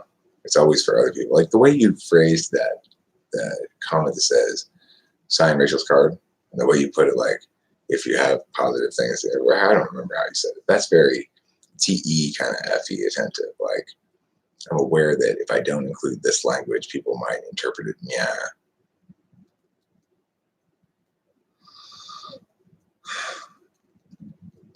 Does polar TI make you more susceptible to doing sodomic sexual stuff? I think that's more SE than anything else. You know, it's SESI. It's SESI is what it is. If you, I mean, it might be, and like, look, let's say you're an ENFJ. You're probably maximally into the FE shit, like, you know, the talking stuff, like pretending hierarchy, like you're my little maid and I'm the boss kind of a thing. That's FE role play kind of sex stuff. I suspect the people who have NI tool are maximally into that. ENTJs and ENFJs. Those are the types who are likely to be swingers and have orgies and stuff and dress up in costumes and all that kind of stuff. Because it's not about their own body experience. It's about their own identity experience. Uh, and so, and in contrast, something like ISFJ or ISTJ is least likely to be into weird, intuitive, kinky stuff because they're about their own personal experience and their bodily experience, and that's what most of sex is about. Sex between an INFJ and an ENTP is a lot of fun. There's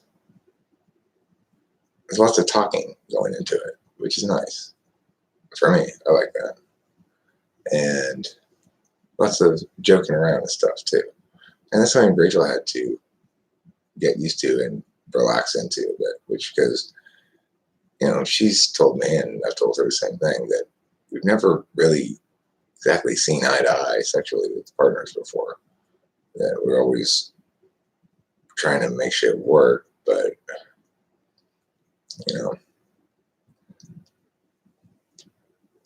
the same reason we're compatible sexually is the same reason we're compatible with our nicknames. Like she calls me her forbidden chocolate. Sometimes she called me like this is kind of ridiculous nicknames. Yeah. She came up with this one today. She said, "Oh, Eric, you're my most popular Jewel song." I told her she was. What were we looking at here?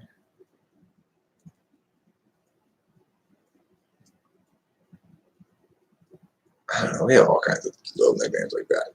That kind of chatty stuff. That's that segues into sex in the same way. We're affectionate with each other with our words, and we talk back and forth to each other.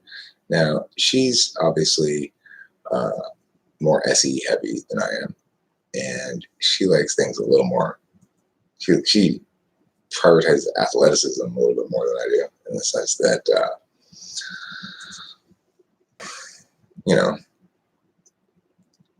she would be happy probably if I were in a little bit better shape and could pound away with a little more enthusiasm. I'm getting so winded, But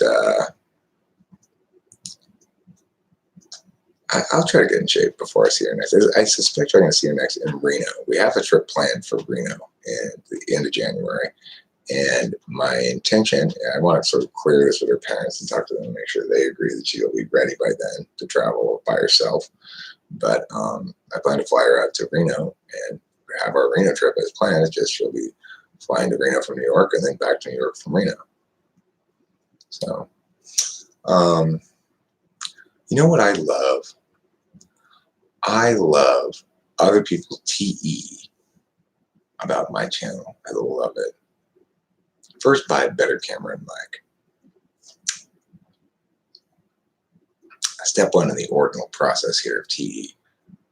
Then, make some good graphic design for your channel. Step two. So, implicit in step one, of course, is your camera and mic suck ass. Well, right now, the mic is on this plug-in camera. Normally, I actually have excellent microphones, and I don't use the mic that's attached to this camera. I've got two very high quality, multiple $100 each mics that I use. Then make a schedule for your content. I tell you what, Cloud. What I want you first to do, I want you to research cameras that are USB cameras, and I want you to shoot me a few links about the most cost-effective one with the highest quality, which one I should buy. Second, what I'd like you to do is to do a bunch of on spec though, okay? A bunch of graphic design ideas and send them to me. And if I like any of them, I'll use some of them maybe. And then third, I need you to make a schedule, present it to me, and I'll either approve or disapprove of it or send you back to the drawing board for more scheduling work, okay? Sound good?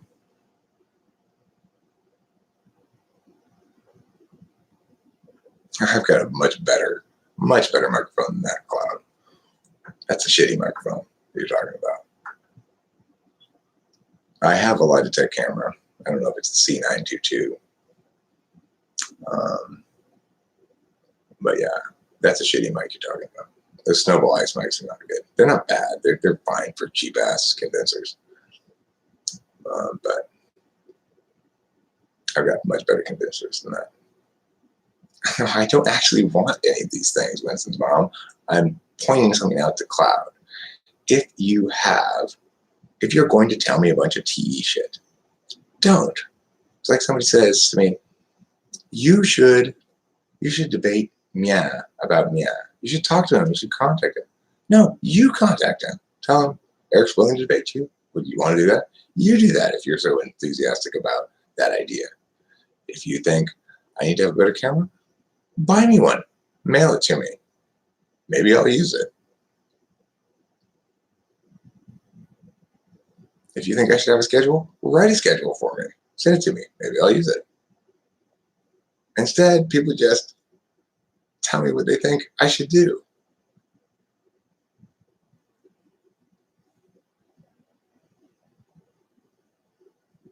I have a HyperX headset I got on sale. How long does it take to get a rockin' body? I've had mine since birth. You know, I was born with these guns. Ooh, yeah. Look at that. Depends on your current state. Okay, 3 live streams per week. No. Why would I want to do 3 live streams per week? I live stream when I feel like live streaming. Because this is what I'm trying to ultimately get at, Cloud and everybody else. This channel is for my pleasure. Not anything else, ultimately. It's for my pleasure. So I can talk shit out. I can have internet friends. I don't give a fuck about that other stuff. Would it be nice if I were more successful? Yes. Am I willing to do things differently in order to? No, I didn't really ask for any of that shit. Cloud, I was trying to make a point. To really have good TE, you have to remember what the FI is, because all TE stems from FI. In order to know how to get something, you have to know what it is you want to get first, right? What I want to get out of this channel is exactly what I'm getting. An opportunity to live stream whenever I feel like it, and have some people here, 20 people here right now, chatting with me. It's fantastic. Would it be better if there were 1,000 people here? I mean, it'd be more money for me. Would it be better for you? No. I wouldn't get to your chats at all.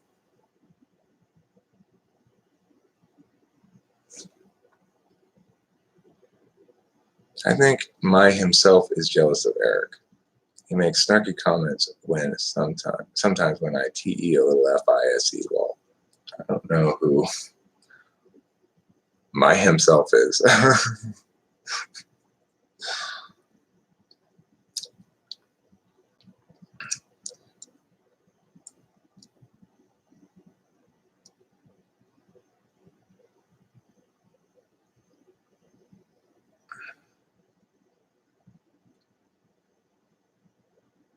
Why not just put them all in one? A Q&A lesson and chatting all in one. I like his model. We all come in, talk to him, ask, chat, questions. But,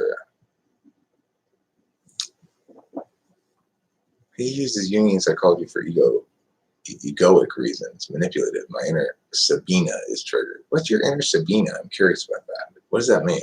Inner Sabina. What's a Sabina? People are hungry to engage in conversation. How Eric has good conversations, great music, and entertaining. Very nice. All those things are true.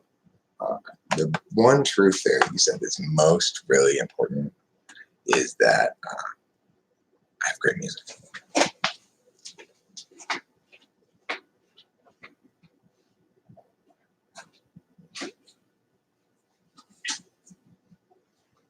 And you know, what's interesting is the reason I knew who Rachel Lapalosa was before I ever typed her or anything like that was because I knew her as that nice lady who always had nice things, comments to make about my songs.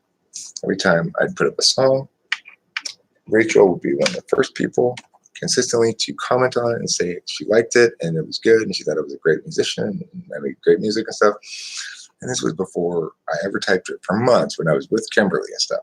So she was an advocate in favor of my music before there was anything ever remotely between us.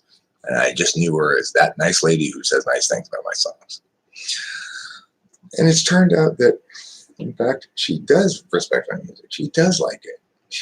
She's not just FEing me, and I have lots of reasons to believe that because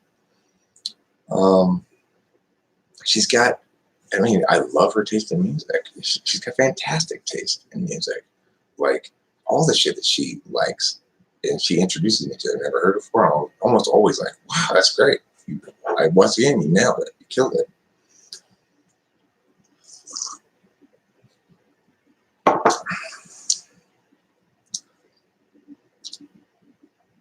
I thought Sabine is the girl in the Velvet Underground, the servant who whips the master for sexual gratification.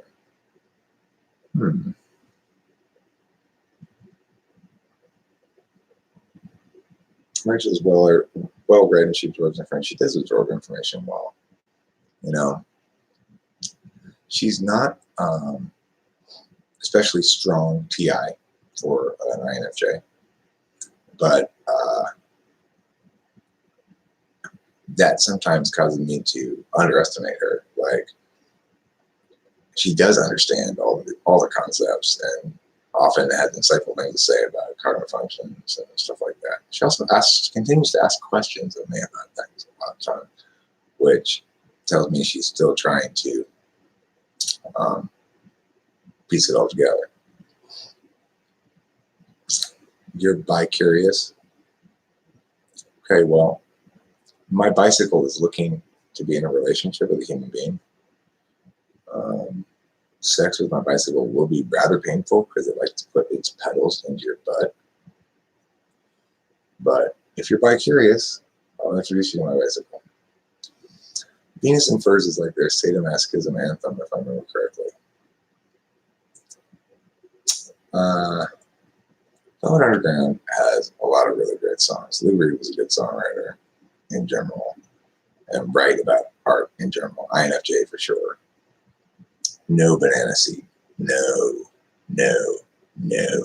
That's not cool. That's not cool enough. That's not hard and tough. I'm hard and tough, so no banana seed. No sissy bars either. Oh yes, I know what you're talking about. Lou Reed says some name like that. Some songs that I like of Lou Reed's a lot. Let's see. There's so many good ones. I'm Waiting for My Man. Great song. When you close the door, the night could last forever. Let the sun shine out and say hello to never. All the people are and then they're having such fun. I wish it could happen to me. But if you close the door, you never have to see the day again. I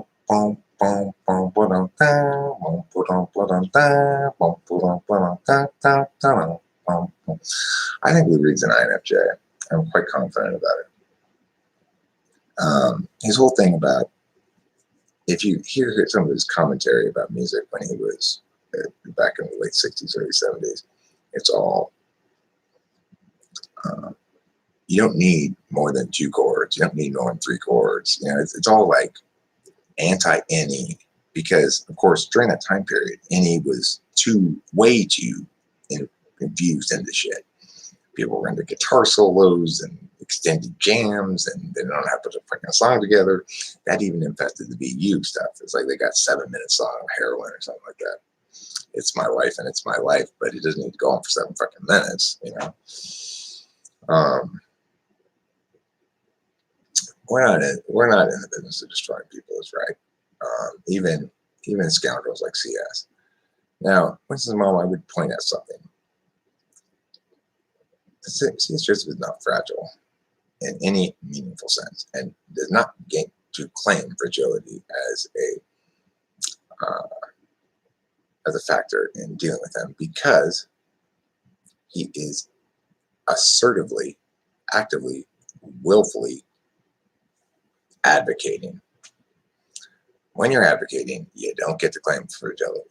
Advocation means you are subjecting yourself to critique.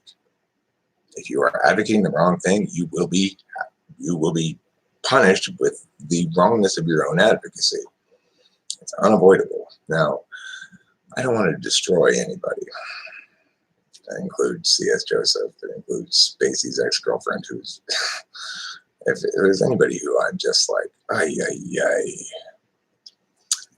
it's her. You know, Rachel, during the beginning of this spiraling into this manic episode, texted Spacey saying, "What do you know about Eric?"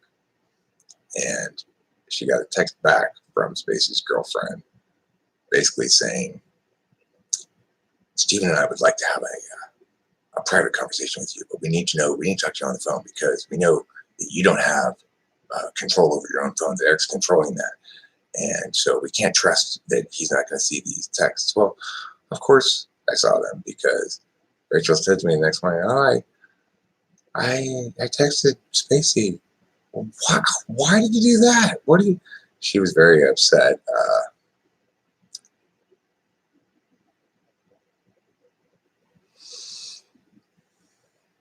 You know, I was like, that's kind of a betrayal. But she's like, I didn't get that you and Spacey were enemies. And yeah, she was being, she was in a psychotic state. She was worried about something in her head about me or whatever.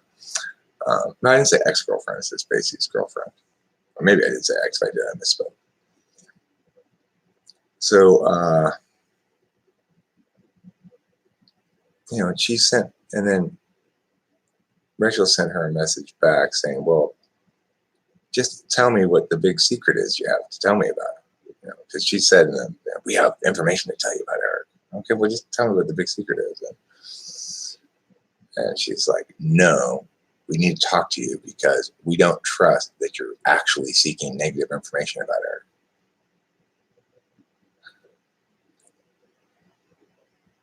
So you only want to talk to her and communicate if she's actively seeking negative information about me. It's like, well, what a scumbag. And of course, she's in her text to Rachel, she's accusing me of being manipulative and controlling her and taking advantage of her and all that shit, And it's like, I'm not doing any of that. I'm not manipulating her. I'm not controlling her. Spacey's girlfriend accused me of being sexist and controlling in a separate comment. That I treat every woman as either a maid or a sex object. I mean, nothing could be fucking further from the truth, right? It's just bald ass, detached from reality slander. I'm as egalitarian as they come. Yeah, she's really projecting hard. And it makes me want to contact Spacey and be like, hey man, how are you doing? Because he knows. Even when she and Spacey were both, not hidden from the channel. Spacey's still not, but when she wasn't hidden from the channel, and she would come in here and they'd be like Becky and Tori, and they'd be talking shit. And Spacey would be trying to be on Tori's side, but he wasn't telling lies. He just tried to spin things negatively. He'd be like, Eric uses technical truths and precise correctness to avoid dealing with the real thing. You're not technically lying, but so in other words, I'm telling the truth. Bring all the but and whatever that comes after that. Of course, doesn't stop his girlfriend from accusing me of being a liar and all sorts of stuff. So obviously, I didn't initiate that text exchange between Rachel and Tori, but in the text exchange, Tori said, we know Eric has access to your phone and controls your phone. And so we know that we can't trust to text with you back and forth because he might see it. Well, I did see it. You're right. And you obviously sent that message knowing that I might see it and talk about it. So it's perfectly okay for me doing so. After all, you admitted you knew that I might see it and talk about it. You'll note there's a lot of stuff that I don't talk about regarding some of my scoundrel people around me. I don't talk about because I don't think it's appropriate or whatever. You don't know what that stuff is necessarily, but I am restrained in my willingness to hold others to account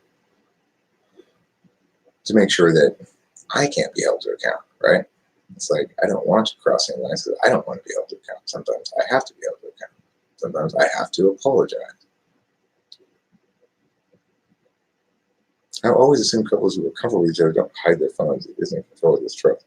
Right? Rachel and I don't hide our phones from each other. I never try to take her phone away as people have junked or something like that. I never asked to see it. I never snoop on her shit at all. She one night snooped on me hardcore. It was like around Halloween or something, or a little after, and we got in a big fight. And she when I came out the next morning, my computer was like, how do you find out what people have been looking at in their incognito browser? So I told her, yeah, I use the incognito browser sometimes when I'm gonna masturbate to porn. And she's like, well, why would you need to use incognito? It's very simple. When I'm at work and I have my computer screen up on the TV screen and the debaters looking at it and stuff, and I start typing in,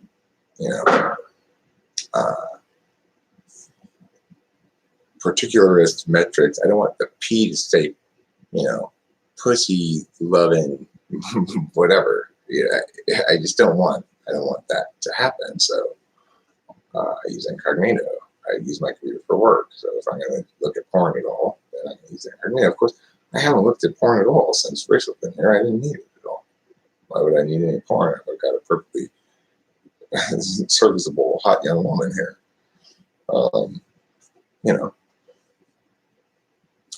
The thing is, I trust Rachel so much more than I was ever able to trust Kimberly. Even though Kimberly never really did anything trustworthy, it's about how you talk. It's always about how you talk for me. Rachel says the right words. Kimberly said all the wrong words all the time.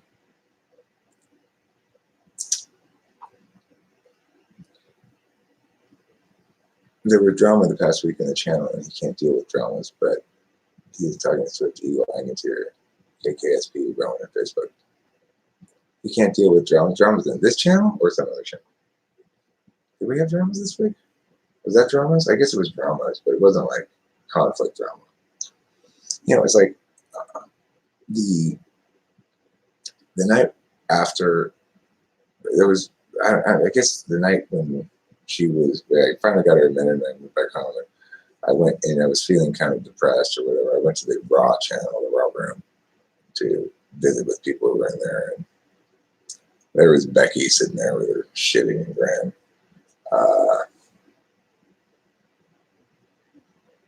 I just sat there and looked at everybody for a second. And I just left. So,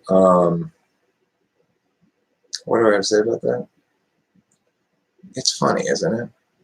Somebody can hate me so much and spend all of her time in my Raw room trying to tear me down amongst the people who go there. And I have no interest in kicking her out or anything. It's weird, huh? I don't have any reason to kick her out because, more or less, it's her Raw room now, Yeah, they're using each other, and that's fine. And that's the point of this community. Becky, I suspect, is an important contributor to the Raw room. She's a real indie. There aren't that many of them.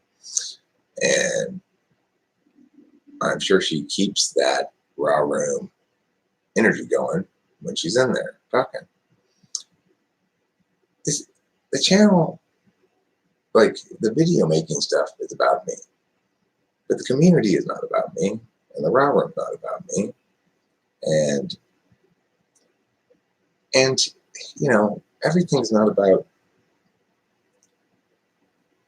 the resolution of any given argument either. So Becky may be, in a lot of ways, a scoundrel towards me. Certainly she has been. She's been absolutely a scoundrel towards me. She's refused to take any accountability for her own behavior, challenged me, in fact, on every single fact, trying to get me to justify the shit out of it in typical ENTP fashion, which is totally unnecessary because the facts are in evidence, you know. But that's the problem with ENTPs who don't have an adequately well-defined moral course or center. It's very easy for an ENTP to go off the rails because I always know when, let's say there's a lie that works, that fits perfectly with something, works better than the truth. It seems more true than the truth. And that same lie is unverifiable from an outside perspective. In other words, it's some sort of either hidden data that they can access, nobody else can access, or a piece of subjective data that is obviously subjective and therefore can't be agreed upon. When you have that situation, the default for the ENTP is to use that lie. After all, it's perfectly safe. It's just the same as the truth. Nobody can successfully defeat it. The job of the ENTP as a moral agent is to overcome that and to recognize the positive duties, not just the negative duties. Positive duty being like, it's not enough to simply avoid shit that people can successfully call you on. You've got to have the positive duty to hold to a course that requires some character, even when it's more convenient and easier and more reflexive for you to just you know. Becky seems hopeless to me, a victim of her own ability to fool people, including herself. That's an awfully good diagnosis. I don't think she seems hopeless, but I do think she seems like a victim of her own ability to fool people, including herself. I agree with that completely. And that's why she's so infuriated by me. Because, you know, her bullshit doesn't fly with me at all. I'm a better ENTP. I'm a better debater. I'm a better thinker. She's very bright. She's got basically the same mind as I have, but I've got a much bigger bank of SI skills than she does. Also, I was raised by better parents, you know. Like my parents, my ESTJ dad took character very seriously. And I could get away with lots of fucking up in random ways, but not in ways that displayed a lack of character. That was never tolerated around my house. So, you know, it's not necessarily her fault. And I don't wish ill upon her. I like Becky. I think she's got a lot of potential in life. But she's going to have to learn to be humbled by somebody else. I've been humbled by people plenty of times in my life. I've chosen to humble myself in order to learn plenty of times in life. Those are two different things. Everybody has to experience those things. Everybody has to get schooled sometimes. And everybody has to choose to humble themselves to learn sometimes. She's 30 years old, you know. Granted, I was in an equivalently ontologically underdeveloped state when I was 30 years old. ENTPs are slow growing, slow developing. But the thing is, with Becky, it's a matter of stubbornness. All ENTPs have to have the same come to Jesus moment at some point, where they realize, I'm going to have to defer here. I'm going to have to put on my humble learner's hat. I'm going to have to learn some things. I'm going to have to work the truth, the NI angle that requires humility. I'm going to have to work the FE angle of just demonstrating humility. And I'm going to have to work the TI angle of genuinely detaching from this thing so that I can prioritize the TE angle of what's best in terms of developing skills and stuff. If you never experience that sort of ashamed humbling, then you can't grow. You got to experience it, accept it, embrace it, and let yourself be publicly wrong. You know, wrong. Like when I realized I fucked up with Rachel's mom, I made a video in which I gave a very extensive and sincere apology because I was wrong. I jumped to conclusions. I shouldn't have done that. Very briefly in that video, did I mention, hey, maybe Rick's mom shouldn't have come at me that way. But regardless, it's my bar mom. So I did a little bit of hedging, but almost none. Becky doesn't know how to do that. She doesn't know how to be genuinely honest with herself, to herself, about herself, and other people.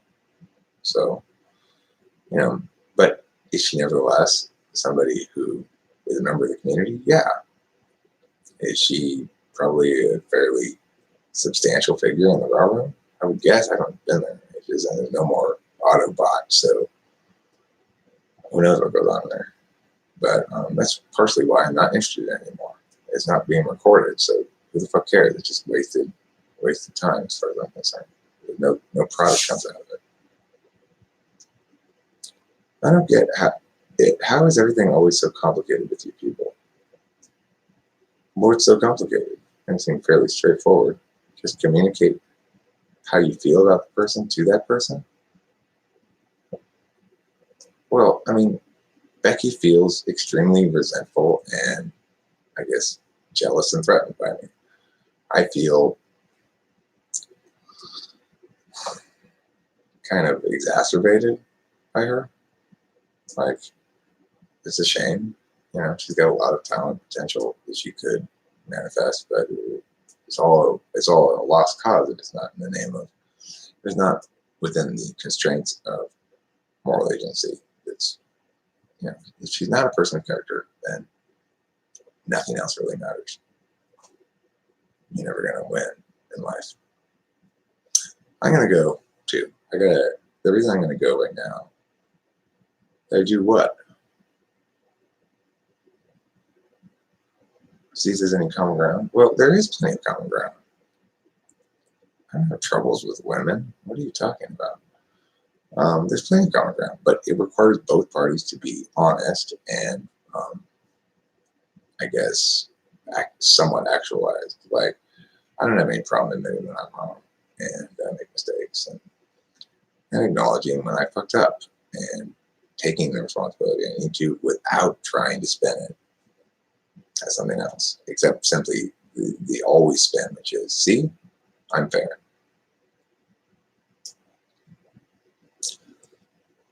As parents, when we have a child that makes decisions, we must clean up after we get tired. When Rachel first arrived, they already knew what would happen in their word, so they went after you. Yeah, they already knew what would happen in their word. I understand. I will tell Rachel that we were all thinking of her and wishing her well. I have family in New York. They won't visit, but we have resources together. Okay, cool.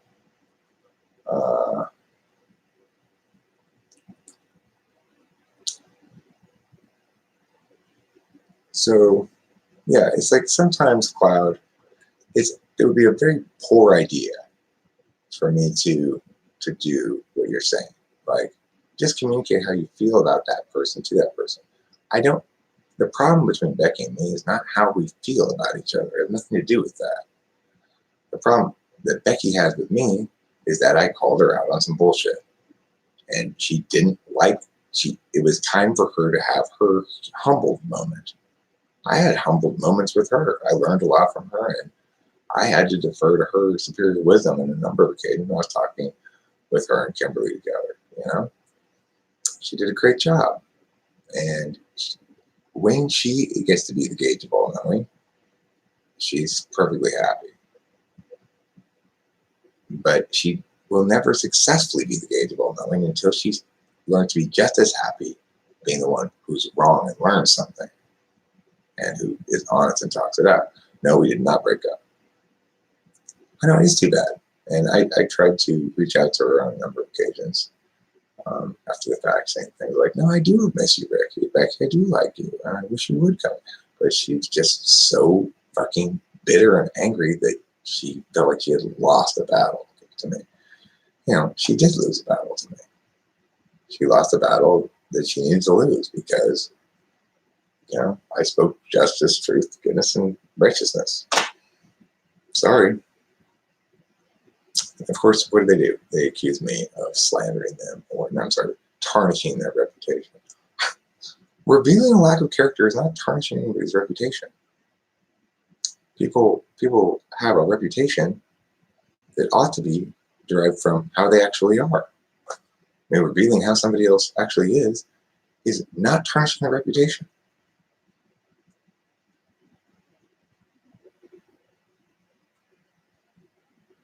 Yeah, so we're definitely not broken. What type is my girlfriend? INFJ.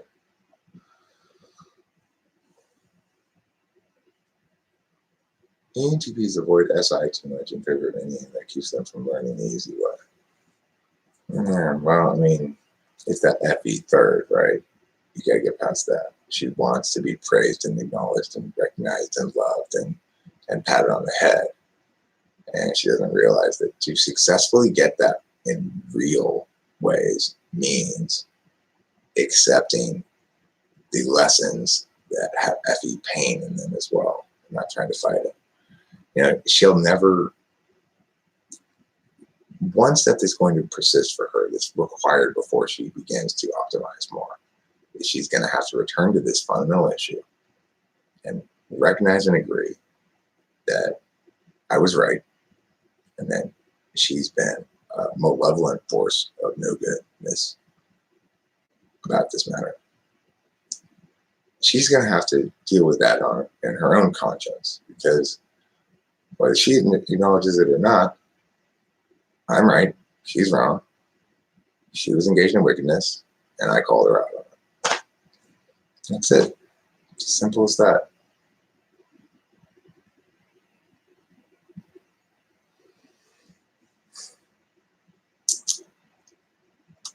Well, Winston's mom, what's funny is I tried to call her out in public, but she wouldn't talk to me in private, but she wouldn't talk to me. She ran away. She middle fingered me and ran away, basically. I said, okay, Becky, no, we need to talk about this. You fucked up, and I need to talk to you about this. She wouldn't let me talk to her about it. Tried to control the frame the whole time. Tried to continue to re-control the frame, re-spin the frame. It's all about how Eric talks publicly about people. That's the problem. Eventually, I did talk publicly about it. Why? Because she wouldn't talk to me privately about it. So, of course, I called her out in public. That is what it means to be a good person. It's to prioritize transparency, the light of day. Evil always hates the light of day. Cockroaches always hate light. They scurry back to the darkness where they can hide. It's like, I tried to, Cloud. If somebody won't let me talk to them personally, one-to-one, and be honest and listen and respond and then they are burdening me with my discomfort. They're saying, you have a problem with me. I will not let you resolve it with me, but you can't resolve it at all. You can't talk about it. You can't feel better about it, Eric. You have to hold it within you. I don't give a fuck if they don't want me to talk about them publicly. Couldn't care less. I'm not saying she's a cockroach. I'm pointing out the fact that evildoers, people doing evil, I might be the best person in the world. As soon as I do evil, all of a sudden I'm off in secret and hiding, right? People who are doing evil or evildoers, regardless whether it's part of them or just a behavior, they hate the light of day. Nobody wants to have shown the things that they feel are wrong, that they're doing anyway. I don't find people, Cloud. They find me. When Becky decided to travel across country from Canada to Laverne, California to participate in my Talking with Famous People summer camp, an activity in which we make videos about what we're doing in summer camp and what's going on there, she ought to have recognized that she was choosing to engage in a non-private endeavor. It's not called silence with unknown people.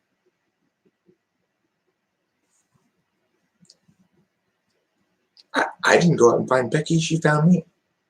I didn't go out and find anybody. They came find me.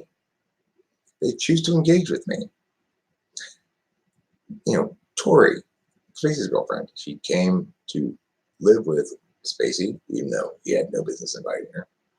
And even though I told him, no, she cannot come, you know. And then she tried to tell me what the frame had to be, even though she was relying on me for her very well-being, for her very ability to eat and stuff.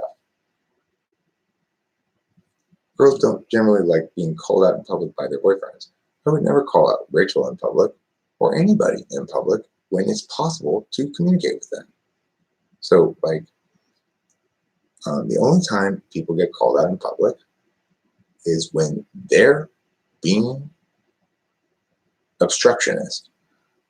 Why did I have to call out that nurse in public? Well, she had engaged in malfeasance, a wrongdoing. So that was the first thing. And the second thing is, she tried to NE me. She tried to NETI me. I'm going to misrepresent this thing that's not an apple as though it's still a fruit, so it's an apple. And just hope you don't get that. I'm going to try to position it as though we fulfilled our promises to you. And, you know, you buck with the bull, you get the horns. But what do you mean I feel bad? When did I say I felt bad? I didn't say I felt bad.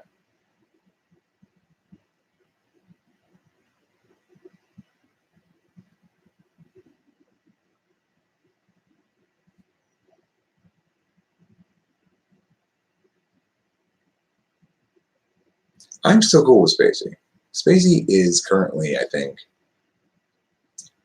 really torn in two different directions. Tori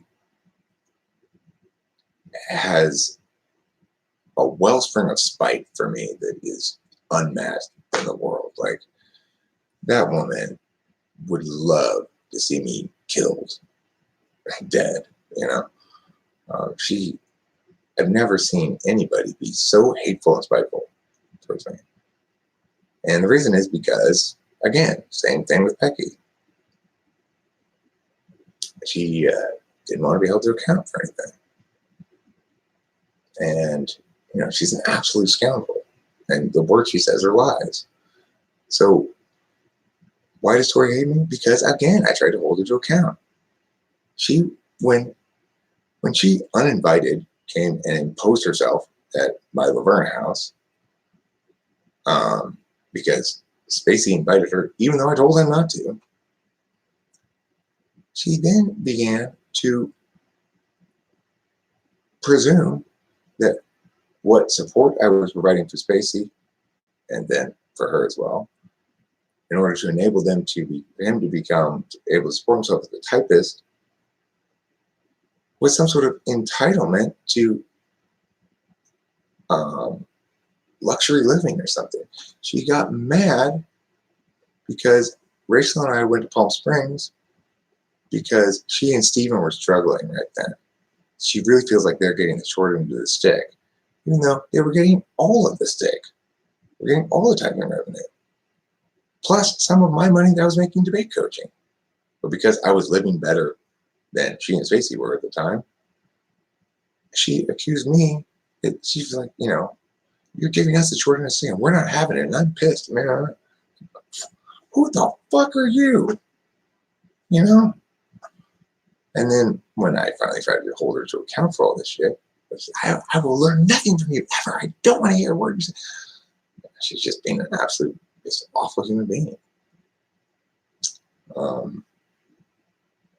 When I said, okay, fine then, you don't want to learn anything from me. I will tolerate your presence in this room, but you keep your mouth shut. She immediately started talking to just showed me that she would not do anything I said, even though it was my house, my room. So I said, then get the fuck out of this room then. And she said, oh, I'm going to go sit in the car. You mean my car? It's like the presumption, the insanity of her attacks on me, it's just so appalling. And then her refusal to acknowledge anything, so appalling that I feel bad for Spacey. It's like he's trying to be on a good boyfriend and be supportive of his woman. And hey, my woman really hates Eric, and I got to be supportive of her. Obviously, that relationship's not going to last forever. Hopefully,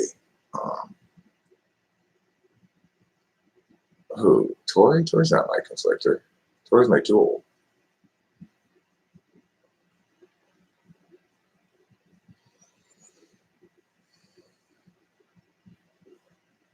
Yeah, people do grow, and hopefully she will. She is very young, but it doesn't change the fact that when faced with a simple truth that's indisputable and it doesn't look good for you, it's always a horrible idea to double down. Never double down when you're wrong. And Tori has doubled, quadrupled, octupled, 16-tupled down multiple times. Every time she's wrong and I call her out on it, she would double down, be twice as wrong. Kimberly did the same thing. Like, do not double down. If I've called you out on something, you pause, look at it, see if I'm right. I am. And acknowledge it. Don't double down. You're only digging your hole deeper. You know? The fact is, I'm right most of the time if I have a disagreement with somebody. I usually don't have any disagreements with people, but when I do, it's because they're wrong almost always. An exception was Rachel's mom. She and I battled each other. I was wrong. And so what do I need to do because I was wrong? I need to acknowledge that, state it publicly, apologize for it, and do the necessary things that are required for being a decent human being and self-growth. The problem with Becky and Tori is they don't engage in that process. So it's like the toxins don't ever leave their bodies. They just get them more and more toxic. If you don't admit when you're wrong, the wrongness starts to poison you. It's just how it is.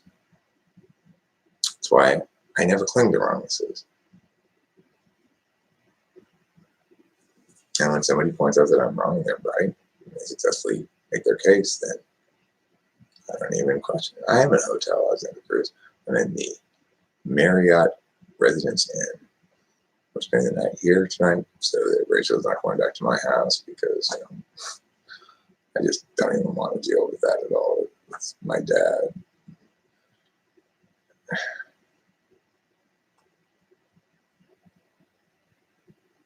Okay, well, Tori's that young. Tori's like 21 or something.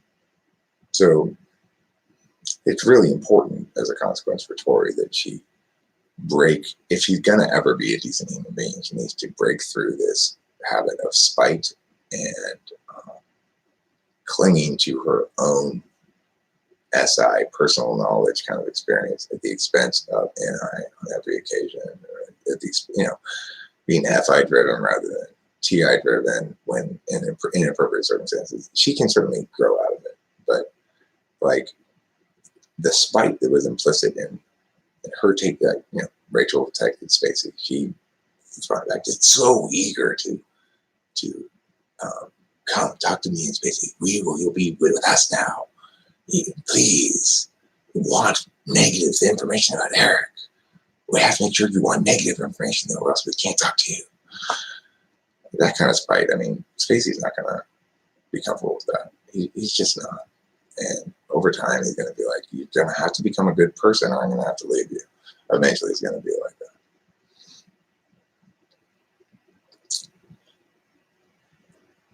Do we ever actually say what we're thinking to those people? They do say what they think. We should learn this is, and simply say something like, you are a shitty person. Why should I feed you?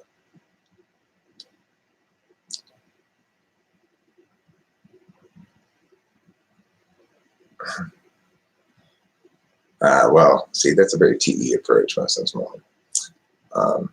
I'm not really interested in the outcome, whether I'm buying somebody food or not. I'm interested in whether we agree on the right words regarding that. And if we don't agree on the right words, then that's the problem. And you need to change your words. We're on both. So I'm kind of bouncing back and forth. People live longer. Expecting people at 17 to be a lot fit does not appear to apply to our daily low bones close around 18, and our brain develops in stages that turn to yoga at 60. Right. And the thing is, I'm approaching or in right now the peak of my intellectual development. Like, I was dumber than I am now at every point prior to now. I'll be dumber than I am now when I'm like 70 and plus, probably 80. You know, although my dad, he's just started sort of showing his age a little bit, and at 83 or something, still goes to the gym every day. He can't lift mom really. He wants me to do that, but he's very intellectually and physically healthy. So it could last longer than the peak. The peak happens around 50 through 70, intellectual peak, depending on what type you are. For ENTP, it happens later. For ISFJs, for example, it happens a lot earlier. How do you see NI ignoring manifest in an NE dom?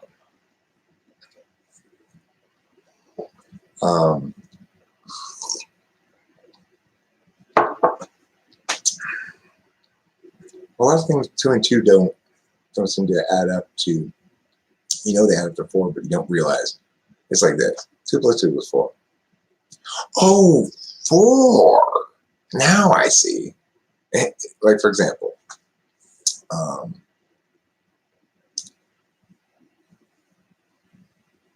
Rachel,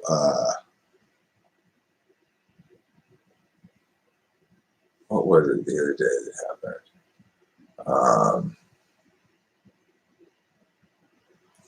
She's like, well, one example I already used, this is one of the examples I was trying to think of, but is that one of the advantages of having the channel name Talking with Famous People is that people will Google INFJ famous people or ENFJ famous people, and they'll end up on getting YouTube results for my channel. That never occurred to me. It never occurred to me to think of how the channel title would play in search or things like that.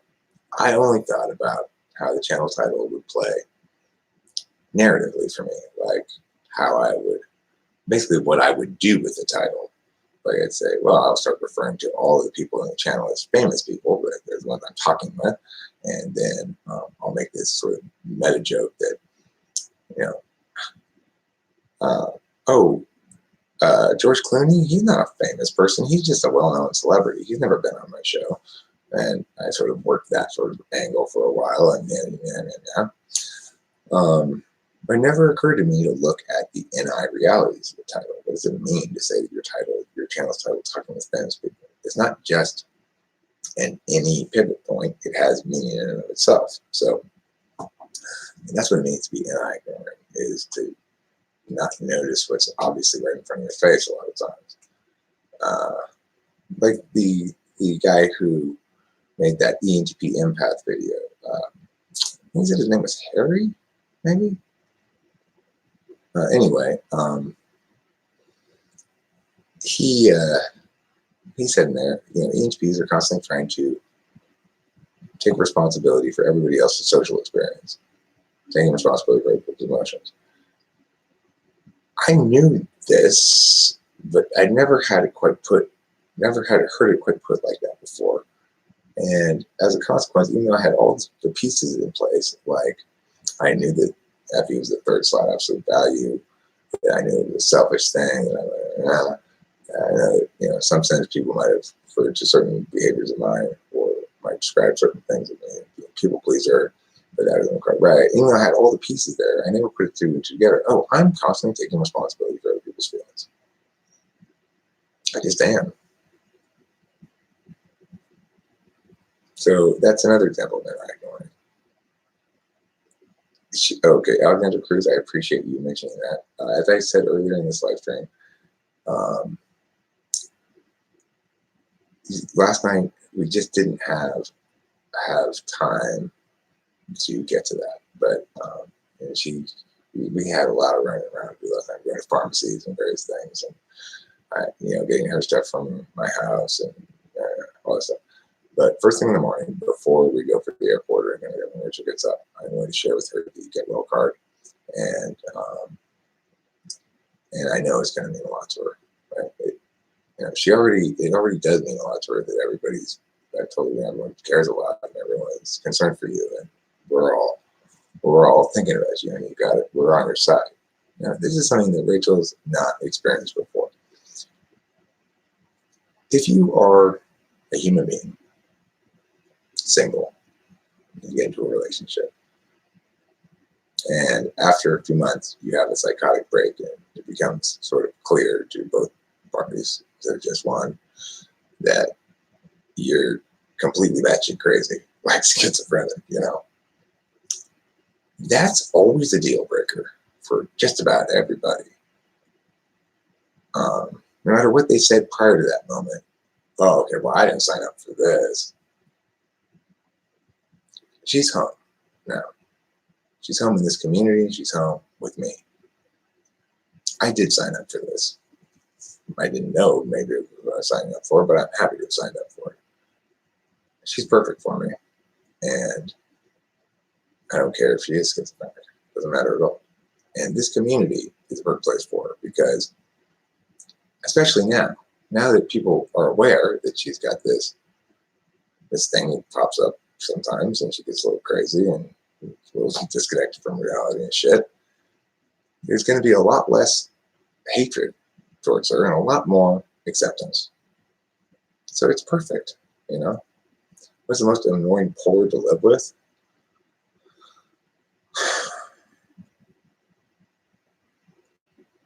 I would say SI polar would be the most annoying.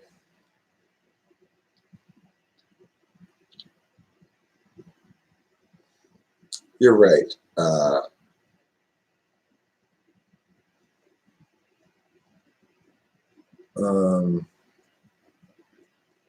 If you told everyone that Host Eric would stand by Rachel's side when she has cancer, they would understand. But people don't see the equivalency between cancer and mental illness. The thing is, if Rachel had cancer, it'd be a lot harder to stand by her side, frankly, because then you're dealing with this long, extended, I probably would anyway, but this long, extended misery. I don't hate being an ex-Jays. What instead I have is the ideal situation. We're great. We get along great. We even get along okay when she's completely off the reservation, insane. She doesn't attack me. She attacks everybody else around me and everything else in the world, but she never attacks me. And obviously, I can't go out with her in that state of psychosis all the time. Ideally, never the time. But the point is that this is something that's not. It doesn't actually interfere with my ability to have a good relationship with her very often. Whereas something like BPD interferes with the ability to have a relationship with somebody continually. Something like polar SI would interfere with my ability to have a relationship with somebody. Because ultimately, I need some working with me on a particularist knowing. I'm a 4-5 knower, which means I got both particularist and universalist. I can't deal with somebody who's got only one. It would be too annoying. So, it would never be possible for me to be in a good relationship with either an ESTJ, ENTJ, ENFJ, or ESFJ. I can't be in a successful relationship with polar and iron polar SI because I need both knowing functions somewhere else besides polar.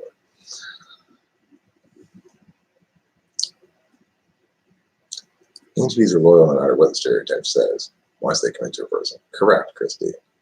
Absolutely.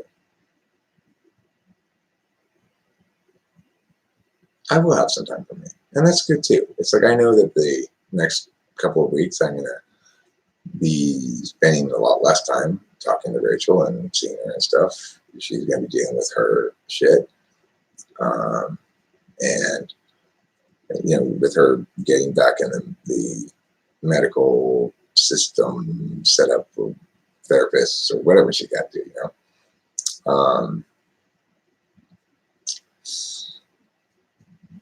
CBD oil can be helpful for schizophrenia, schizoaffective. Thank you, Psychological Feedback Loops. I always thought CBD oil was just snake oil, the new snake oil. But since you say it, I'm going to do a little TE heuristic here. Psychological Feedback Loops, not types, formerly known as Mega Bro, is an INTJ whose opinion about stuff like that I trust and respect. About everything, really. I have a lot of respect for Mega Bro, but when he says something like CBD oil can be effective for this, makes me think, oh, maybe it's not all snake oil. Anybody else says it, I'd be like, whatever, CBD oil. It doesn't get you high, what about her? She does smoke weed. That didn't seem to prevent her from having an episode. Didn't bring it on either. But let's see. She's 21 and she will grow. And if what Eric says is saying is true, of course what I'm saying is true. She'll realize she cannot go through life the way she wanted to because the world doesn't work that way. That's the problem everybody has when they want to fight with me. Of course what I'm saying is true. I'm sometimes wrong, but I'm not deceptive. I'm not.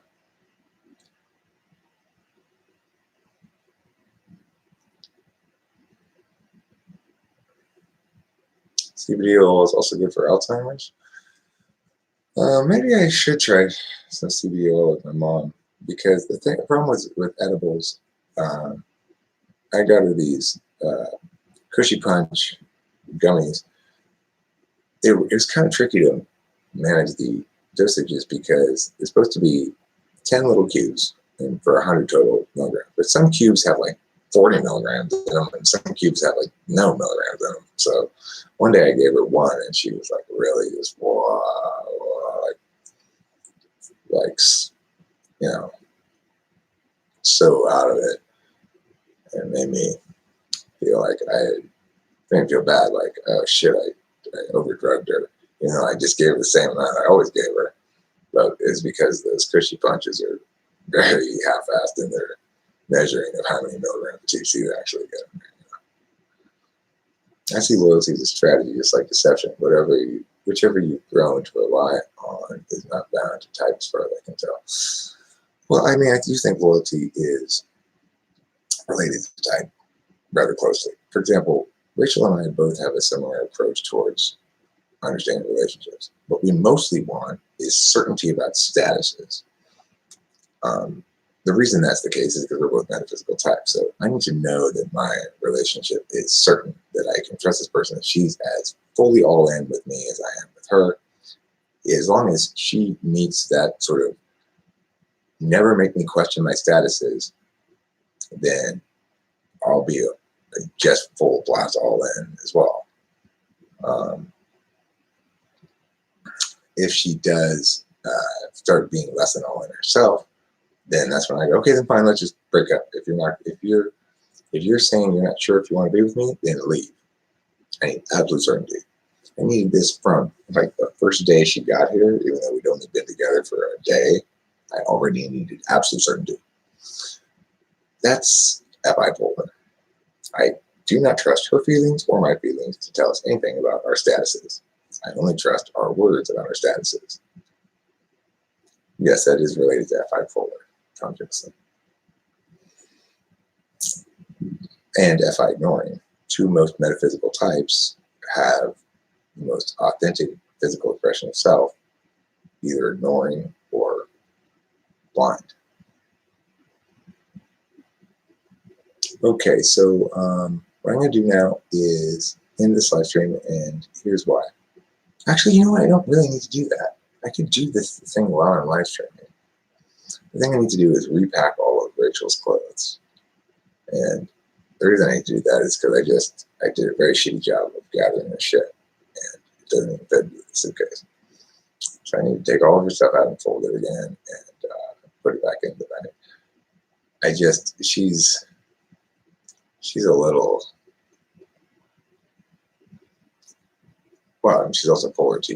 There's no point in trying to get her to do this herself is the bottom line. I'll just do it for her. Took a little note into her suitcase. I did tuck notes into the stuff I gave her when she went to the hospital. I brought her a bag with like makeups and earbuds, and I also stuck some of that. I don't know if you guys remember or anybody here remembers, but we're making our own tarot deck. We're drawing pictures on a bunch of different cards, and it's like gonna have like 90 cards. It's already got like 30 or something down. Anyway, I put a couple of blank ones in there, and I wrote notes like, be strong, be brave, everything's going to be great, I love you, don't worry, stuff like that. Or stuff like that. A very ESFJ moment for me.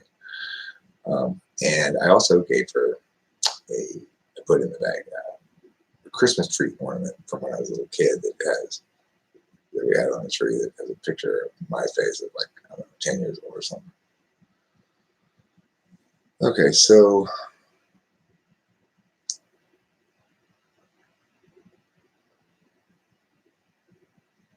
sometimes a cigar is not just a cigar. Now, this situation must be very hard on you. Do you have someone to support you? Why must it be very hard? What's hard about this situation? I mean, it's the slabs doing what slabs do. They said, okay, Eric, now you know you want this woman, but you really need about 6 months now where she's not living with you. I know she's living with you right now, though, so how are you going to, I didn't think any of this out. This is what the slabs were thinking. What are you going to do about this, Eric? You love this woman. You're obviously not going to send her back to New York, but we, the slabs, need to get her out of your house. There you go. Have a psychotic schizophrenic episode where she destroys shit in my dad's garage, pours oil on his car, squirts the hose in his car, and destroys the garage door opener with the hose. That'll get you. That'll make it so that basically I can't bring you there anymore. Fine, but the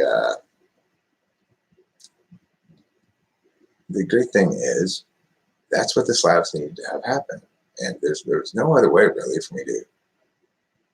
Not that I thought this through until after the fact, but I will not ignore KPSP's question. I just want to finish this.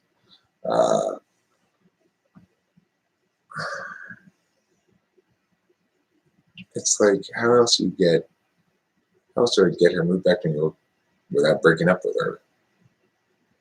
And without it, there's got to be something to cause. There's got to be a catalyst to cause change. And this was the catalyst. It turns out it was in both of our services that this happened. PHB's never experienced, and I know not true at all. The thing about NI as a fifth slot function, first of all, think about it in terms of the values. It's how you validate the external world. You assume yourself to be perfectly competent at it. In other words, I assume myself to know the truth clearly, and I judge other people whether or not they are consistent with the truth. So Trump is my most hated person because he has no regard for the truth. And I get especially offended when I see somebody who ought to have regard for the truth not giving it sufficient regard, like Becky, for example. Don't touch an ESTJ's shit is rule number one in dealing with ESTJs. Don't touch an ESTJ shit. And I'll also say this. The ENTP rule that works for just about everybody, namely easier to seek forgiveness than permission, don't try it with ESTJs. It's a waste of your time. They do not like surprises in that regard, and they just they prefer, they'll give permission. They just like to know in advance, they like to have that TE ordinality shit. Do you ever see yourself suddenly come to that it all makes sense now moment? Well, sure. In music making all the time, for example, I might try a few different things over a given guitar rhythm, and finally, you know, or I'm trying. Let's say I've written up part of a song or a verse, and I'm trying to figure out what the chorus is. I'm until I hear it. Ah, fuck, that's it. Okay, that's it, right there. That's example of NI. But no, I don't. I can't NI to find it. I gotta let NI do its thing on shit that I've thrown out there. NI doesn't find it by itself, you know? Okay.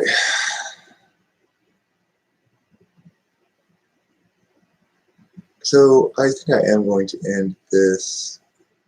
Oh, no, I'm just gonna leave it. You guys chat amongst yourself for a second. Let me start over here. I'm gonna smoke a cigarette. Then start messing with Rachel's clothes and stuff. And then if I feel like it, I'll come into the live stream. But if you guys are still chatting, then there's not really any reason to. And I could still talk and do that stuff at the same time. Let's just do this.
It's red. That color. Brick is red.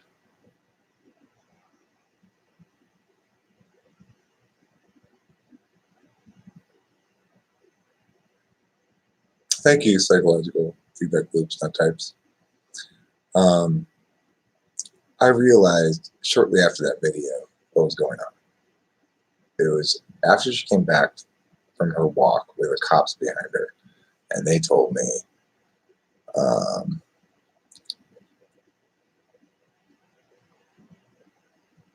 something wrong with her. You know, she's not all there, and it just that's an example of NI ignoring. I fought with her before driving off. I was so frustrated, and then when I got back, she had strode off into the night. I could have realized sooner that this was not intentionally provoking me, which is what I thought it was. Why do you keep provoking me by not intentionally not understanding me or not responding sensibly?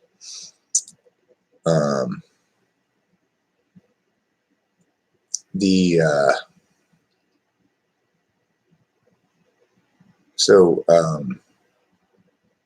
when I did realize it, immediately that's when I learned what it means to genuinely not blame your partner. All of a sudden, it was a totally different ballgame. I was just trying to argue with her at all. I wasn't trying to correct her or push back or punish her for provoking me or anything like that. I was trying to help. And, you know, what occurred to me outside is that for an INFJ, they spend all this time communicating with people, trying to avoid causing disharmony, so to speak. They don't care very much about people, frankly, INFJs, but they do care about feelings as a general thing. They don't really care about, like, they're not like me. You know, INFJ does not take responsibility for other people's emotions. I do. But the thing is, they care very much about how people ought to engage with one another. And so, yeah, sure, Tori, I can delete the videos, including you. No problem. I thought I did delete them all, but I must have missed some.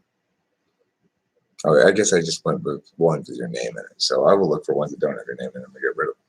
I have no problem doing that. I'm not trying to be spiteful. And I have utmost hope that you do, in fact, grow and you know, experience some accountability, some willingness to learn from others, some humility and stuff like that. It's important. It's important for everybody. And I respect the fact that you're young too. You know, I'm not trying to condemn you.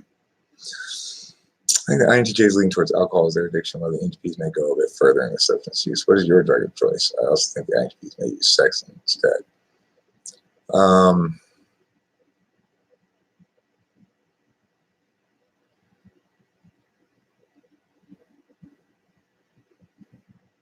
INFJ do care kind of, but not as much people think INFJs care. Well, this is where I was going with this. So what happens when Rachel starts getting manic is she starts saying a bunch of negative NI truths. Normally, INFJs are very cautious in their delivery of NI truths. So Rachel's extremely effective when she's not manic at conveying things to me in textbook INFJ ways that are like, you know, the example I gave before is, do you want that there? Just her way of saying, can you move this thing? Obviously, I don't want, do you want this octopus on my seat? Well, obviously, it should, no, I don't want that. I don't know why I left it there. But that's just the INFJ way of saying, can you move this? So INFJs, when Rachel starts going manic, what ends up happening is she starts doing a bunch of NI negative truths, and people are going to find those very hard to hear, and because they're not deductively defensible. That's why INFJs don't normally talk like that, because they can't win those arguments, and they just seem spiteful and hateful. But of course, if you're an INFJ and you're stuck with constantly being aware of how everything's going to play and constantly trying to walk these thin lines and stuff, well, then when you have a break from reality and your sort of constraints are released, you're going to start pouring out a bunch of NI negative truths.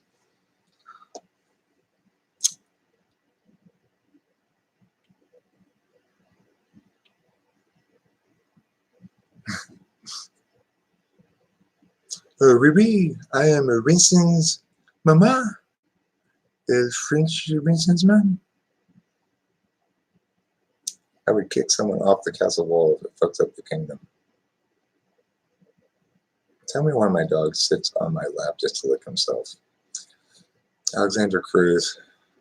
I remember a similar frustration I'd have when I'd be going to sleep at night and Lacey would be right next to me. And that's when she really wanted to get into bed. And I hear this lick, lick, lick. I said, will you stop freaking licking yourself? You know, can't you do this before we get into bed?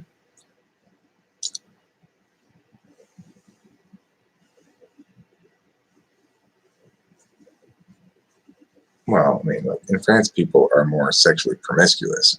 Liberated is a normative thing.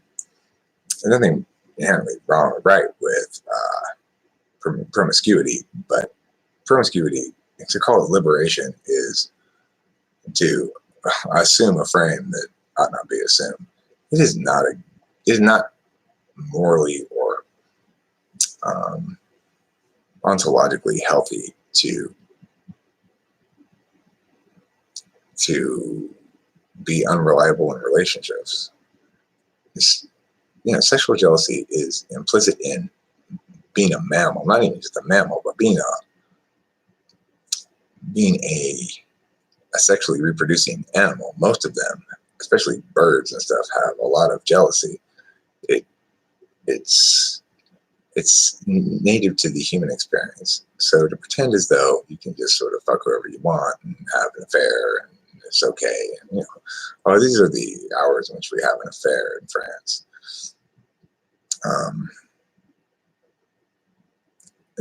That might work for some types of people, but it would never work for me.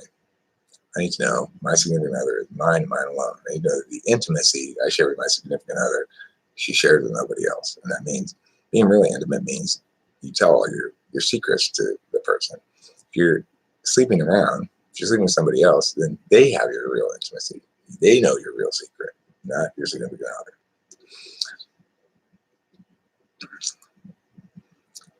Also, my computer I sold, so I will have typos until the new one comes. And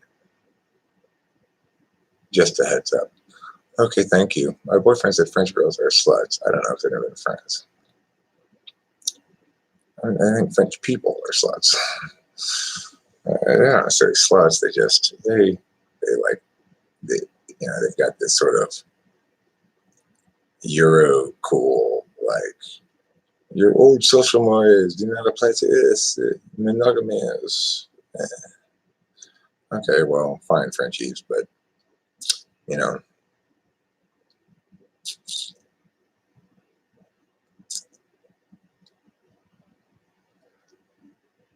I'd rather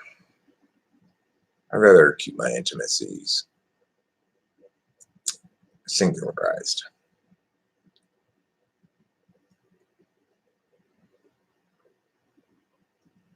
We would all kick ourselves if we could. We would all lick ourselves if we could. I can. I generally don't. I like the smell of my spit. See, this is the thing. Cats have really good smelling spit. When a cat cleans itself, they don't smell like old spit. They smell like wonderful kitty cat.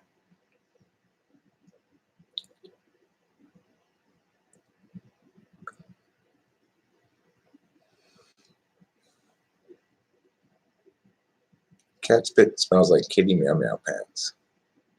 Now, dog spit is even okay. Like my dog, Lacey, she obviously sometimes would smell a little more heavily doggish than other times.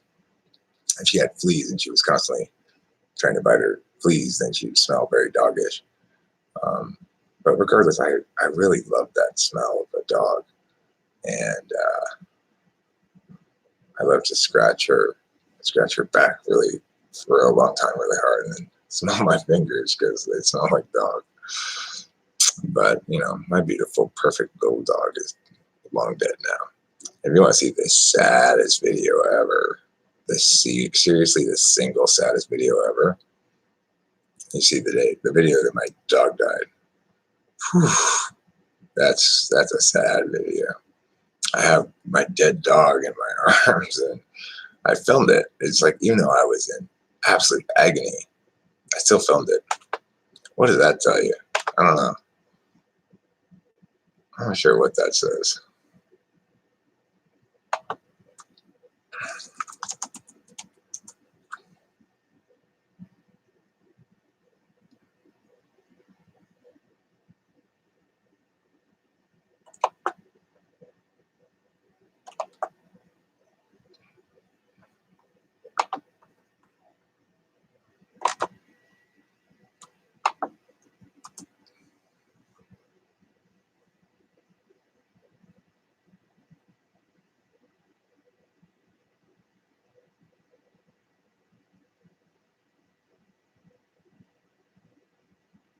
There it is. There's the video.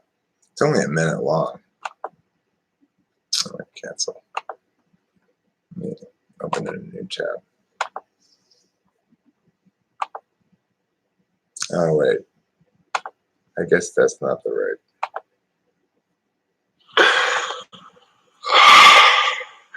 Today I buried. Ugh, I can't watch that. I cannot watch that. Here. This is the proper link.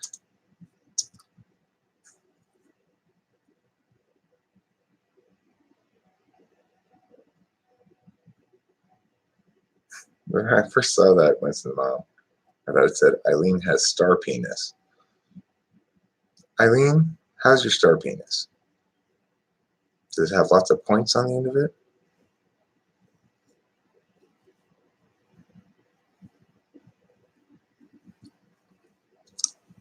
Yeah, you probably don't. I can't watch it. No way. I saw a split second of my dog's dead body. And, Because your vagina is very oddly shaped, with 5 points around a central deepened lake.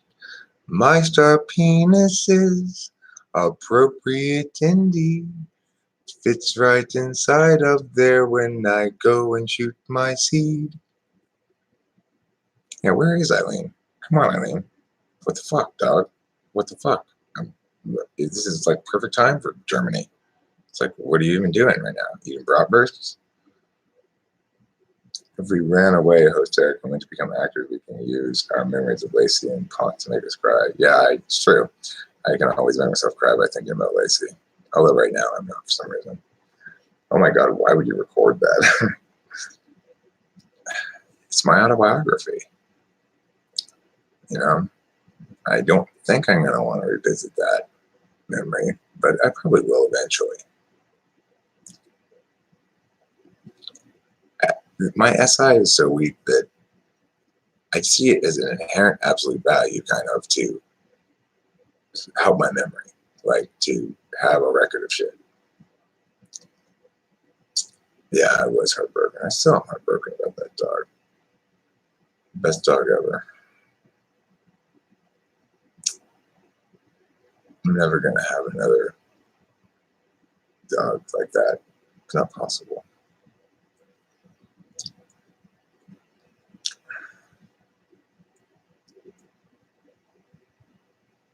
When people are on Facebook, I think that I don't see their comments. I am on your Facebook page, but I type to you from YouTube, host Eric. I don't go on the Facebook page very often. You know, only time I went on recently to promote the Get Well card, I guess. I think I did. When did it happen? Whatever the date is on that video.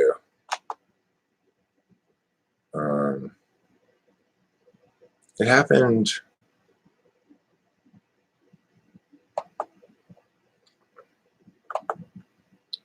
I want to see.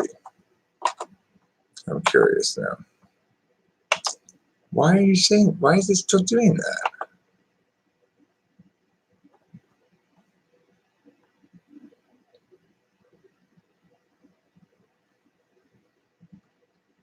Star penis, star penis.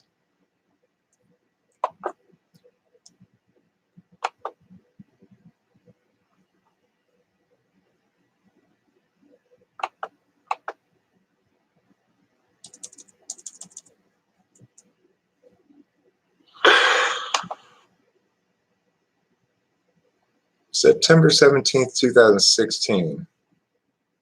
September 17th, 2016. That was 3+ years ago. Anyway, my star penis has never been as useful as it was when Lacey was alive.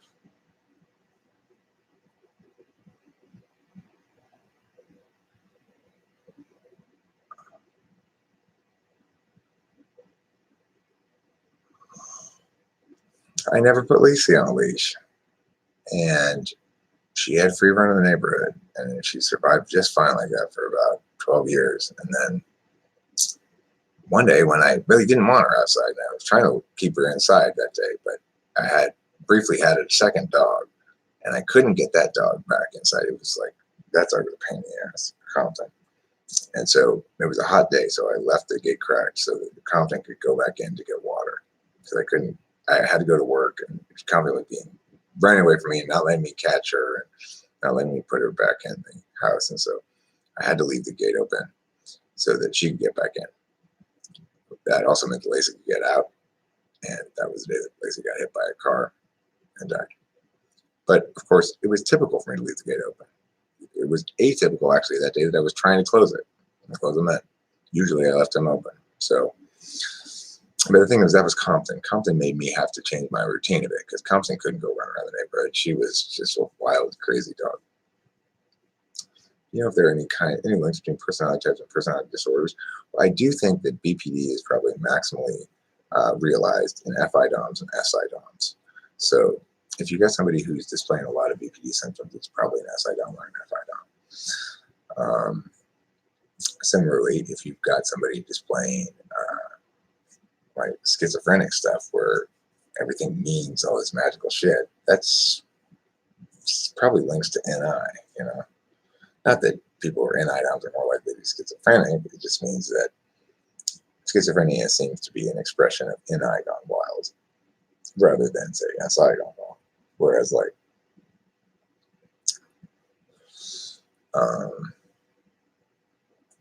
heroin addiction or something, that seems to me SI gone wild. What breeds were they? What breed was Lacey? Lacey was a half Corgi, half Chihuahua. And Compton was a random mixed mutt kind of a dog that Delilah talked me into getting, which I was stupidly agreed to. And Compton didn't last long either. When I was on my cross-country trip, Delilah was taking care of Compton, and Compton got hit by a car apparently too, or at least Compton came back and was like coughing up blood and stuff. So she died, and Delilah had to deal with all that when I was out of town. I was literally just thinking this, and I've been thinking the same thing for a while now, dude. Haha. I don't know what you're referring to. Might have been the camera angle. She was a small dog. She was about yay big. I mean, you know, I hold her easily. I had a little box on the back of my bicycle, and I had her trained that, you know, we'd ride along, and she'd run alongside the bike for a stretch of time. But she'd get tired or something, or I just felt like it was too much traffic or whatever. I'd stop, I'd pick her up and put her in the box in the back of the bike. She was trained to sit in there so that when I go to the store, for example, and park the bike outside, she knew she had to stay in the box in the back of the bike. And she wouldn't let anybody touch her, though. So she'd, if anybody come near her. When I didn't ride my bike, I was walking, I just leave her outside the store. No leash or anything. She'd just stand there. And maybe try to come up to her. She'd run away from them and then come back and wait for me until I come out of the store. She was that good of a dog. She was that good of a dog. I walked across busy sidewalks, walk across a busy crosswalk at a very busy intersection. And I'd be going this way, the cars are going fast down here, but because they're going the same direction I am, you know. I say, okay, Lacey, we're going across this crosswalk here, so this is a busy street, you got to be careful, so watch me the whole time. And she'd be right next to me, looking straight up at me the whole time. She could tell when I was tense, like this is a little too sketchy for me to not really have a leash here, but it'll be fine. And she'd be all very attentive, and until we get to the other side, okay, we're good, and she'd sort of relax a bit. Incredibly connected to me dog. Just, we were soulmates. She was half Corgi, half Chihuahua. That's what the vet told me. The thing is, she was a stray. My ex-wife, Candace, she worked at a preschool. She was a director of a preschool that was just like a few blocks from my house. And one day, one of her parents came and said, "We found this little dog running up Rosemead. There's no collar on her or anything." And Candace said, "Well, I don't know what to do with this. I'll tell you what. I'm just gonna take it to my boyfriend's house, and he'll keep it for the day, and then we'll figure out what to do with it later." By the time she come to get the dog again, I said, "You're not taking this dog. It's my dog forever." Such a good dog, right away. You know, I was meant to be with that dog, and the dog was meant to be with me. And the big mistake was getting Compton. If I hadn't let Delilah talk me into getting Compton, Lacey would still, well, probably wouldn't still be alive. She was getting old, blind, and deaf and stuff. And I don't know how old she was when we got her, is the other thing. But she wasn't fixed, and she was menstruating already as a dog, so she had to be at least 1 year old. My current cat is not like that at all. My current cat is everything's on her terms. You know, nothing's on my terms. Lacey, everything was on my terms and her terms. Lacey and I saw eye to eye. We were on the same page.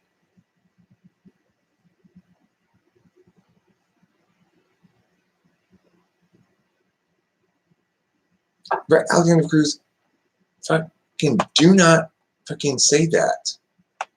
God, it's so sad and terrible. I can't stand to see that shit. Don't depress me.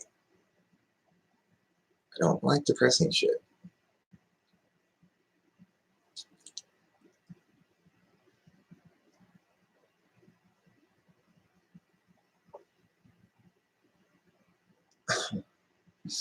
Yeah, it's better run solo. It's definitely better. At least you got an explanation. Okay, that's better. Thank you, Alexander Cruz. Whew. Start with that. Hey, I'm gonna tell you what seems like a sad story, but it's got a really happy ending. It all turns out okay. All right, sure. I'm still a little hesitant to go ahead. You're gonna give me a heads up like that, okay? Otherwise, it's gonna be like, I hate freaking stories of child abuse, animal abuse, or rape. Those three things I can't read newspaper articles about them, or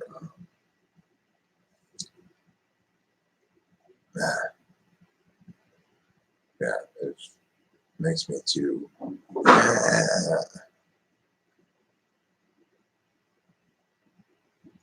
Animals dying too much. People dying is understandable. I couldn't agree more in this moment. You know, the less capable somebody is of controlling their experience with language in a given circumstance, the more I feel like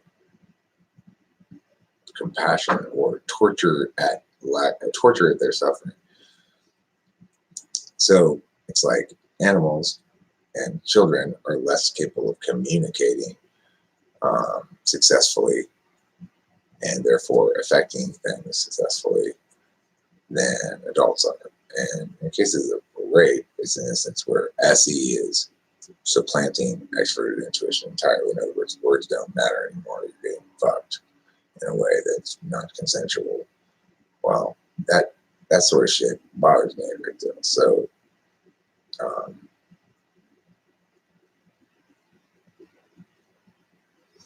anything where people take pleasure in causing suffering, any kind of cruelty like that, it bothers me a great deal.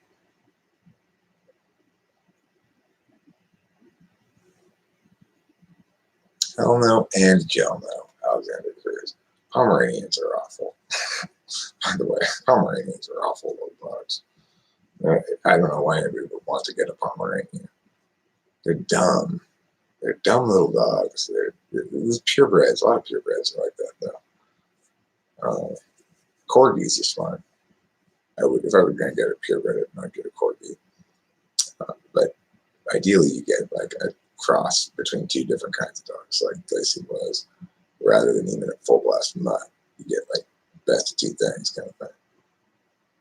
So yeah, I mean, Lacey was a little bit yappy too, but I don't like yappiness in dogs, except for Lacey. Lacey got a complete pass on everything. Although it used to piss me off when she chased the mailman. It's weird to see a mailman be so scared of this little fucking dog that's like this big.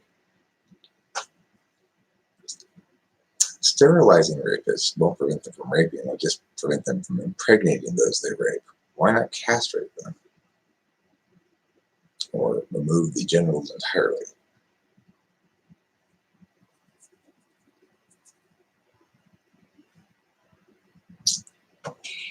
So, I don't actually believe rapists should be sterilized or castrated or anything like that. The problem with such a notion is, first of all, you ought not maim somebody as a punishment. Second of all, rape is the single trickiest crime that we have, and it shows why metaphysics are ultimately so much more important than physics. Because it's a great thing that both people are thrilled with, provided enthusiastic mutual consent, and it's a terrible thing that's a horrible crime, provided the absence of consent. It's purely a metaphysical distinction.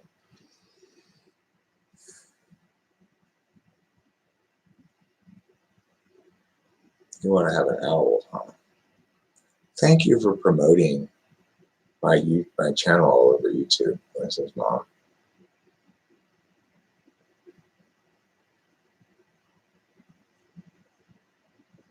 Alpaca farm. I'd like an alpaca farm too. I've noticed in some thrift stores recently, there are thrift stores around here that have fur coats in them. There was one, that's when I saw that mink, fox, different kind of furs like that. People don't really buy new fur coats anymore. And when old ladies die, they go into the thrift stores. There was a pair of coats that Rachel and I both I really wanted to get. In fact, you know what? If they're still there, that thrift store is, what day is Saturday? They might be open on Saturday. I would go buy them. They were $200 a piece. They were the pimpinest fucking big white fur coats, and his and hers perfectly set up for me and Rachel. Just like, they're $200 a piece in thrift store. But they were that fucking pimpin' that the thrift store knew they could get it. You're here finally, Eileen. You've gotten 3 parking tickets while you've been gone. I told you not to park your car there. You gave me no choice. Just do the rapists what they did to Turing? What did they do to Turing? Did they give him his own test to see if he was human? He failed it and then they killed him?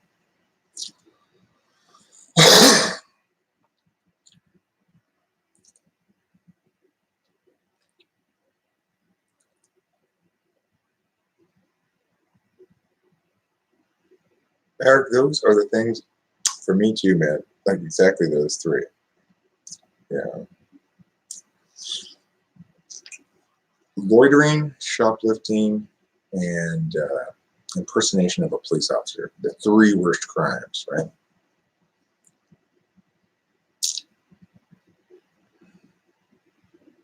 Yeah. Yeah, do it. Yeah, do it. Okay. So real quick, small request. Please, I wonder maybe, hey, listen. Would it be all right if you guys kind of just chatted amongst yourselves for a little while so I can go smoke a cigarette? I know I'm supposed to be the host here, and I'm responsible for everyone's social experience and feelings. But I'm going to just ask, please, do you mind chatting amongst yourselves? Briefly.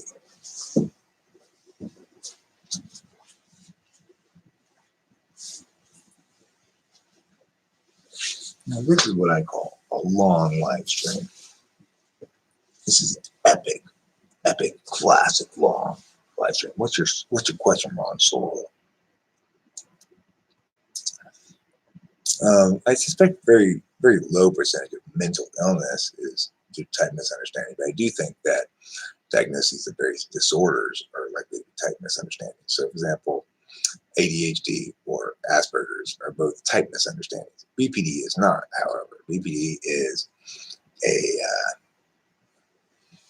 there she is.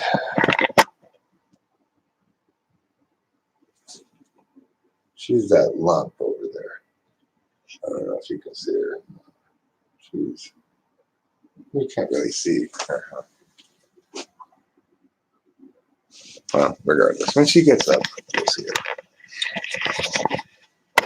I'm pleased because she's already got in a good 8 hours of sleep now. And she needs a lot of sleep. She's from her sleeping state says, greetings back to you, I presume. She is feeling better. She's doing a ton better.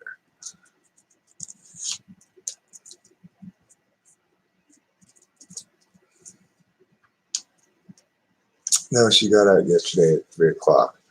I had to cancel work on Thursday and Friday because the hospital was so not giving me firm answers to anything about times and shit. That was annoying, but whatever. That's just life. Right? No big deal.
Right now.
The interesting thing is, I was just thinking in there, like, Tori came in and asked me to take down any videos that have her in them, which I have no problem with. But it's like,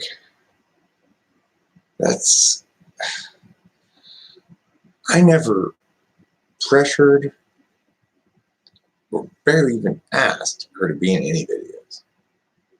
She was in videos exactly and only when she wanted to be in them. She made those choices, and it's fine. I'll take them down. People make mistakes, but in this instance, she's not even saying I made a mistake in that video. I wish I hadn't said that in this video. You can please take it down. She's just saying, I made my decision. I took advantage of what you offered me, which was the opportunity to be in a video, and now I'm going to punish you for offering me that thing. You know, it's like a total lack of accountability is what it boils down to. But you know, again, she's very young, and one of the challenges that I have is I tend to treat everybody the same: young, old, male, female, kid, adult, whatever. I tend to treat everybody the same in terms of talking to them. There probably are some, Alexander. She wants to see me do a lot of work digging through a bunch of shit trying to find it. It's not. She wasn't around for that long a stretch of time. This was not that much work. I don't mind doing it. I can find some. I'm sure you have them. Tori came to watch this live stream, presumably, almost certainly because since it said chapters ending, she was hoping, I would guess, that Rachel and I were breaking up. She really wants to see that happen. She wants to use my relationship with Rachel against me for some reason. So she was disappointed, I guess, when she came here and she realized that Rachel and I are great, and that I'm as good a guy as I seem to be, and as honest and reliable as I position myself to be, and that I'm sure is quite frustrating.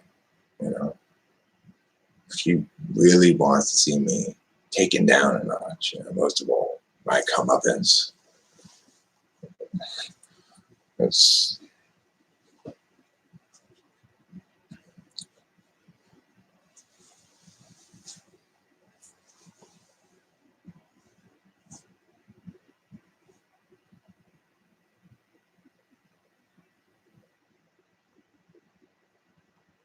yes, Rachel is awake.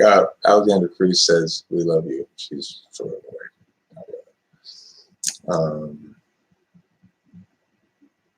Right. I mean, I am just focusing on me and Rachel. That's fine. It doesn't get to me. It's just one of the things that was one thing that popped up in this long episode that I mentioned along with a lot of other things that popped up. I also told the story of the awful nurse that I had to school. I also told the story of how I had to give my underwear to Rachel. And I told the story of how she got this text from Tori. It's like, it's a part of the story, so I'm telling it. If you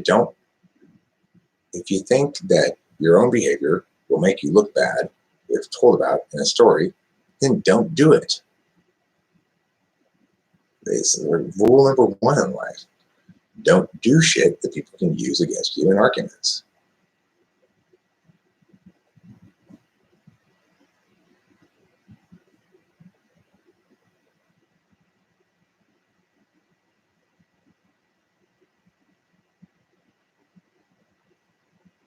I think FI Polar truly is what it decides to be for the most part, if that makes sense. I mean, FI Polar is most realized in some sense when I don't tend to look at my own happiness as relevant in my relationships. So it's like I have a bunch of rules. Well, I need my partner to meow, meow, meow, meow. If they don't meow, then I'm going to bring the hammer.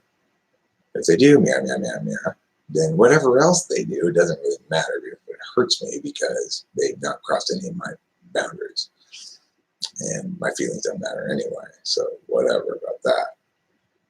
You know, that's FI forward. You're supposed to, who's going to be the worst person in terms of picking relationship partners? FI forward. ESTP and ATP. So, you know, first I got my first girlfriend, I don't know, when I was in high school that was a good relationship. I just kind of lucked into that. I don't know what happened. Second serious relationship was my first marriage. That woman was mentally ill and we hated each other. I mean, I genuinely disliked her before I married her. My second wife was a purely instrumental relationship. I needed a mother for my child. She was a good mother. She was a good, helpful type person. I needed basically bang maid mom, you know. And well, because at the time I was under cruise, I knew I wanted to be married and have a kid. And I simply did not understand that you should like the person you're married to. And I thought, well, as long as we both fulfill our respective roles, it'll be fine. And in fact, I did get a kid out of her, and I love that child immensely. And I mean, I think it's a little too strong to say we hated each other before the marriage, but we clearly were not a good match. She was, her bad FE drove me insane. I don't know if she was, I think she was probably ISFP. But she could have been, I guess. Yeah, it probably was ISFP.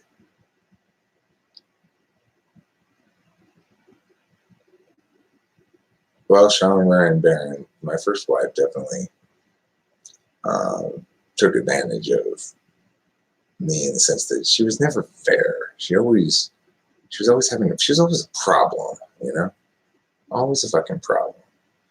And, you know, by the second half of our relationship with Kimberly was always a problem, always having a problem with something, always complaining about something, always just being a problem.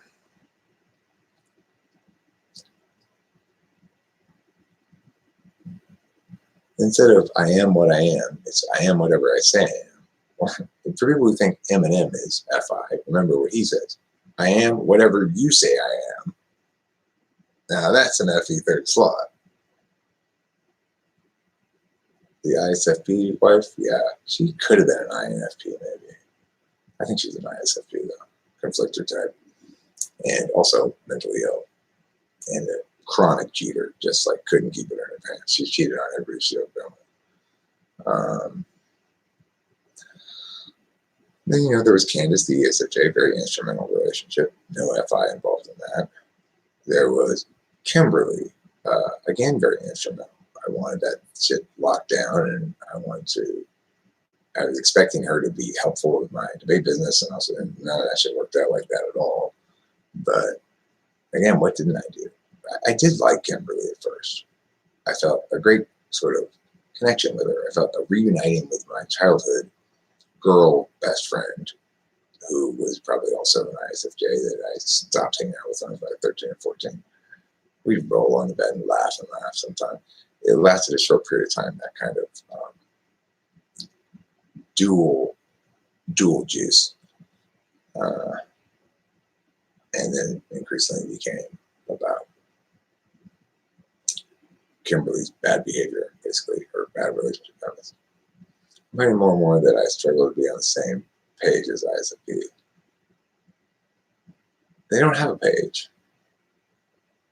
Pages are for words. You know, they've got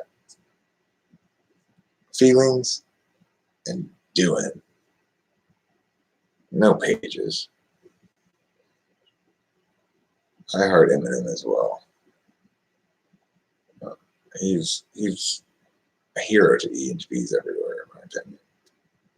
He shows the full capacity of NHP to kick ass and take names.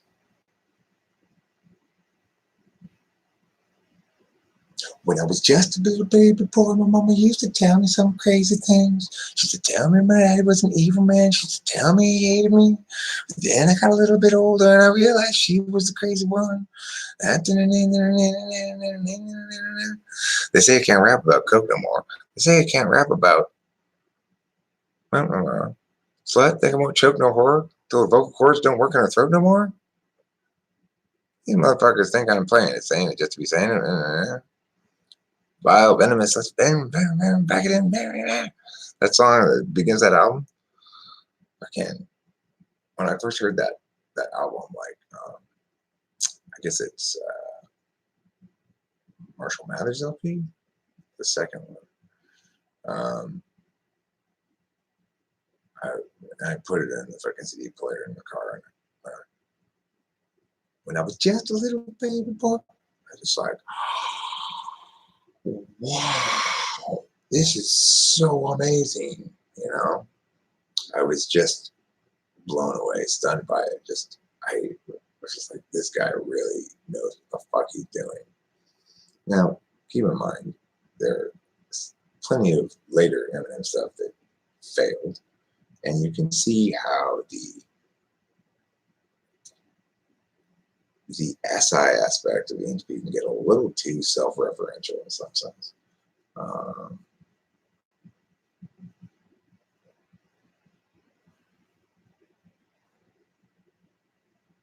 Bad Guy, I'm not sure if I'm super familiar with that one. I know a large amount of his body work, but not all of it. You know, he's responsible for the single greatest diss track of all time, which is Nail in the Coffin. Yeah, Rap God was kind of cringe. I agree. There is a new Eminem video where he's rapping with some other guy that's pretty damn good that I saw the other day.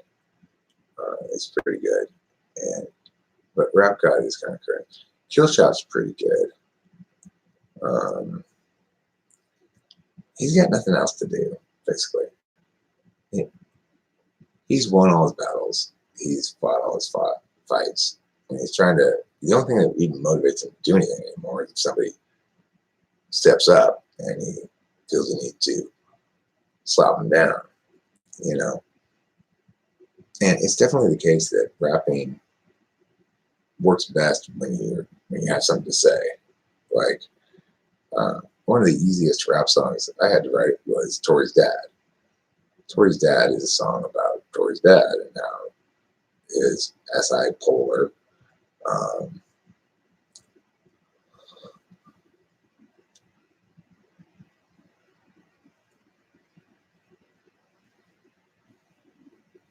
You know, and that song, Tory's Dad, it's a great rap song. You know, it's one of my best rap songs that I've ever made because I wrote it mad. When you write about shit mad, it does you good. It does you well. It's like now you got directionality.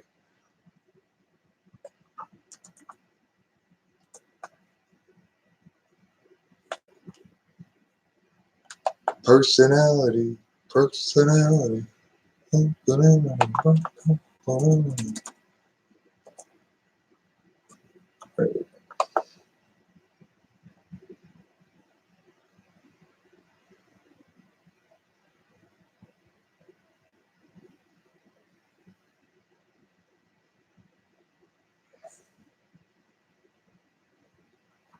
What's the visibility on this?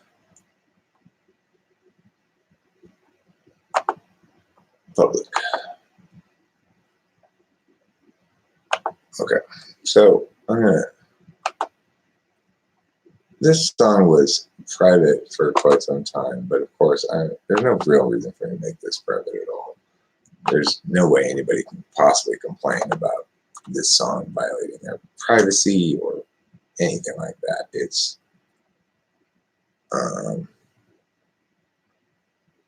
I just made it unprivate. It's you know, it's what one ought to do when one's mad. What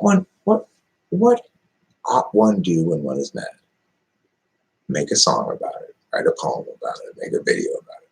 What ought one not to do when one is mad? Lie, try to do harm, violence, shit like that, you know? So when Tori got so mad at me for making this song, it's like, hold on a second. This is exactly what one should do when one's got a complaint. One should make art about it. And the thing is, I was advocating on her behalf, telling her story, and having dealt with her dad plenty, realizing that her dad was a piece of work. But, you know, she didn't even appreciate it.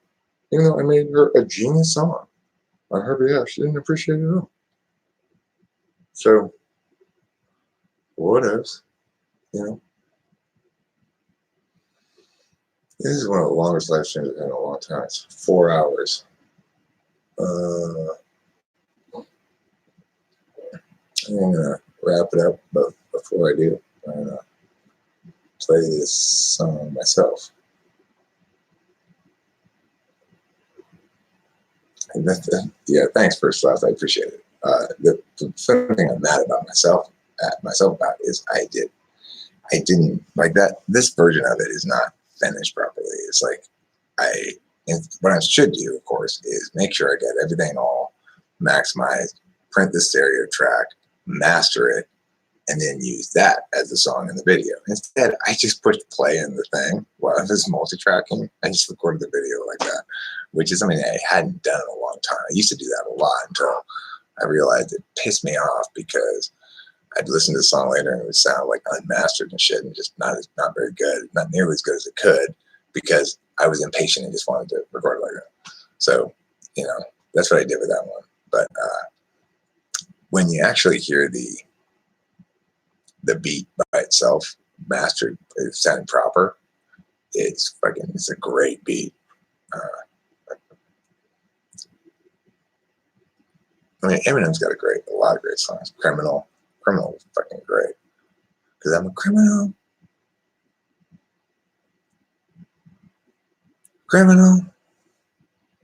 Goddamn right.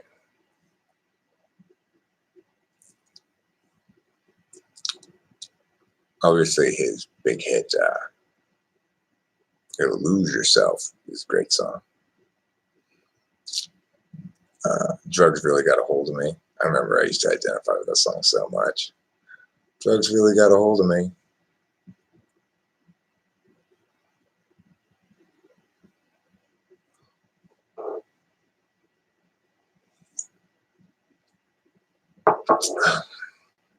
I'm also very fond of his more poppier shit, like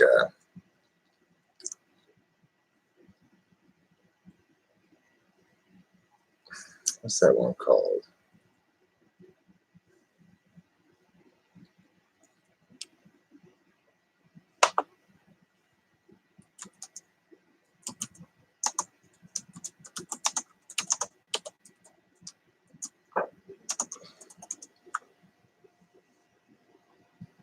Yeah, like Just Lose It.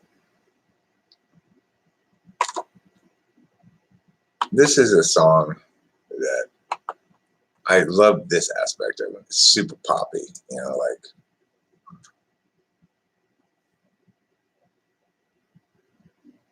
Vinnie Paz's song is Happiness Just a Word relates to me a lot. Like frequently when I go back on Adderall after a couple weeks of Sleepy Week or whatever, I find myself saying, I'm back, that's why they call me Slim Shady. I'm back.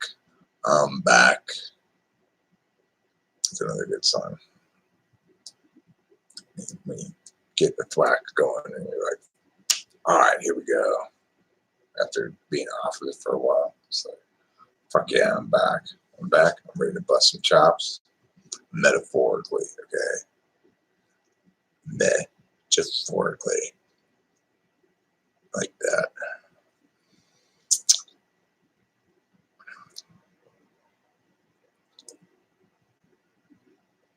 I'm gonna share another great line for you guys, okay? It's gonna be called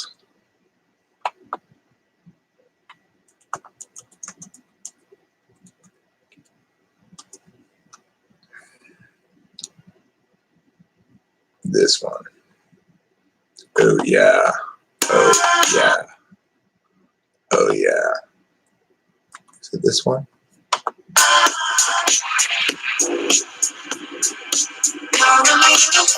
Yeah, it's a good song.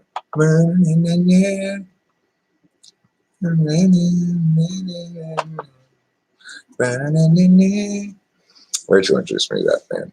Rachel's also got me a lot more familiar with LCD Sound System, which is one of her favorite bands. Maybe her favorite. Very INFJ style thing to like. It's well, and, you know, we had an interesting conversation about Boo Radley. Boo Radley came to your house? Bye. You know, like Rachel was saying, she doesn't think Paul McCartney is really nearly as good as John Lennon as far as the Beatles songwriters go. Why? Well, because Paul McCartney's an ENFJ. He sees it as somewhat clumsy use of NI, whereas John Lennon is either an INFP or ENFP, probably ENFP. So she's validating his shit on his extroverted intuition, which is a fifth self function. You know what I'm saying? Oh yeah, you do finally know what I'm saying.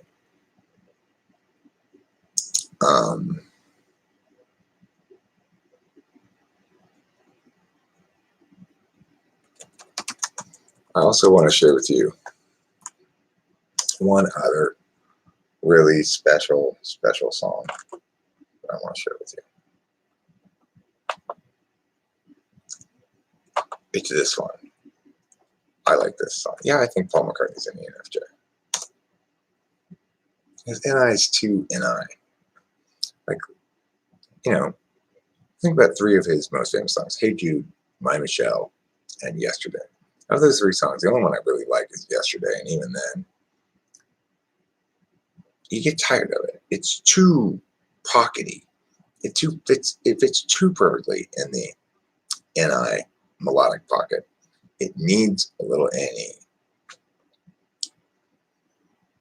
You know, just like your girl's ass cheeks need some apple bottom jeans because she's got back. Okay? That means she has a large bottom.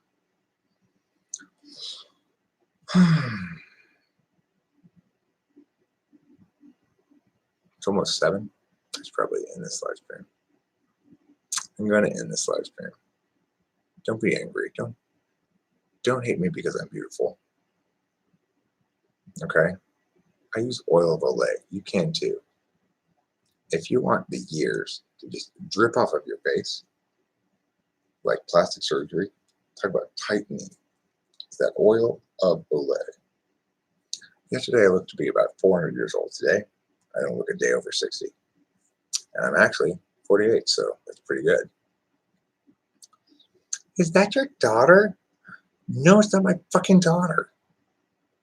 This is hospital people. Okay, I see it. And she's your daughter? No. She's not my daughter. I am only 14 years older than she is. I could have had her at 14, I suppose. Possible to impregnate somebody when you're 14 years old. Although I was probably just sort of half into puberty, 14 even. I was a very late bloomer in that regard. Can good morning mean goodbye? Only if bad morning means bad hello. Then, yes. I ham boned ya. Ah, I got her. Who did you ham bone? Okay, so anyway, good morning meaning goodbye. Aloha also meaning goodbye. And hello also meaning goodbye.